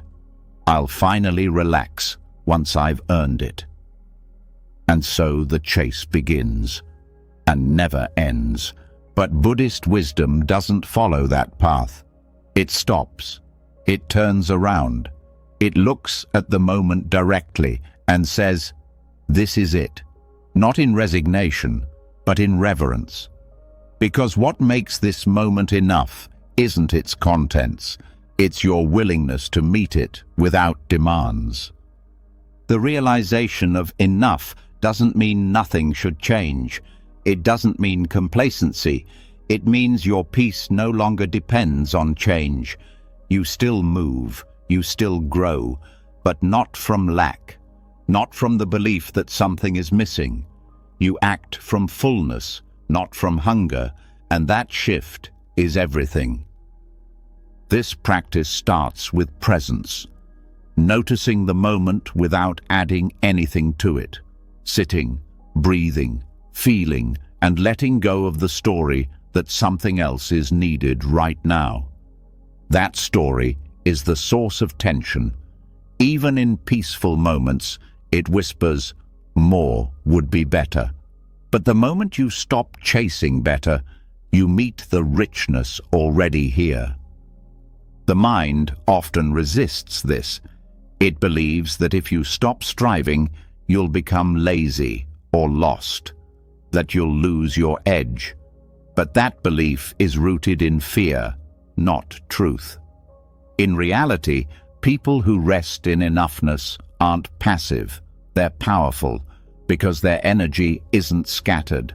Their actions are clear. Their presence is strong. They're not chasing peace. They're embodying it. To begin practicing this, notice how often your mind says, not yet, almost, just a little more. Then pause, breathe. Ask yourself, what if nothing changed right now? Could this moment still be whole? You might not hear a clear yes, but in the pause, in the asking, something settles, something lets go. You can also use the senses to enter enoughness. Feel the air on your skin, the weight of your body, the sound around you. These details are always here, but overlooked. When you pay attention to them without judgment, you're training the mind to receive instead of reach. And receiving is how enoughness becomes real. This also shifts how you relate to the future. Instead of racing toward it, you walk with it. You don't demand that it complete you. You let it unfold without desperation. That trust reduces anxiety, because the belief that the future must deliver something specific is the root of so much stress. But when you stop needing the next thing to save you, the present begins to shine. In Buddhist terms, this is called santuti, contentment. It's a radical state of peace that comes not from getting more, but from no longer needing more. It's not apathy. It's not detachment from life. It's intimacy with life. Being so fully connected to what is that you stop trying to rearrange it constantly. This also changes your self-perception. You stop measuring yourself by progress alone. You begin to see that worth isn't tied to improvement, that you are not a project to be perfected. You are already a whole being, unfolding. You can evolve without the harshness of never feeling good enough, because you've remembered something sacred. You don't need to become more to be worthy of peace. Even relationships are touched by this. When you know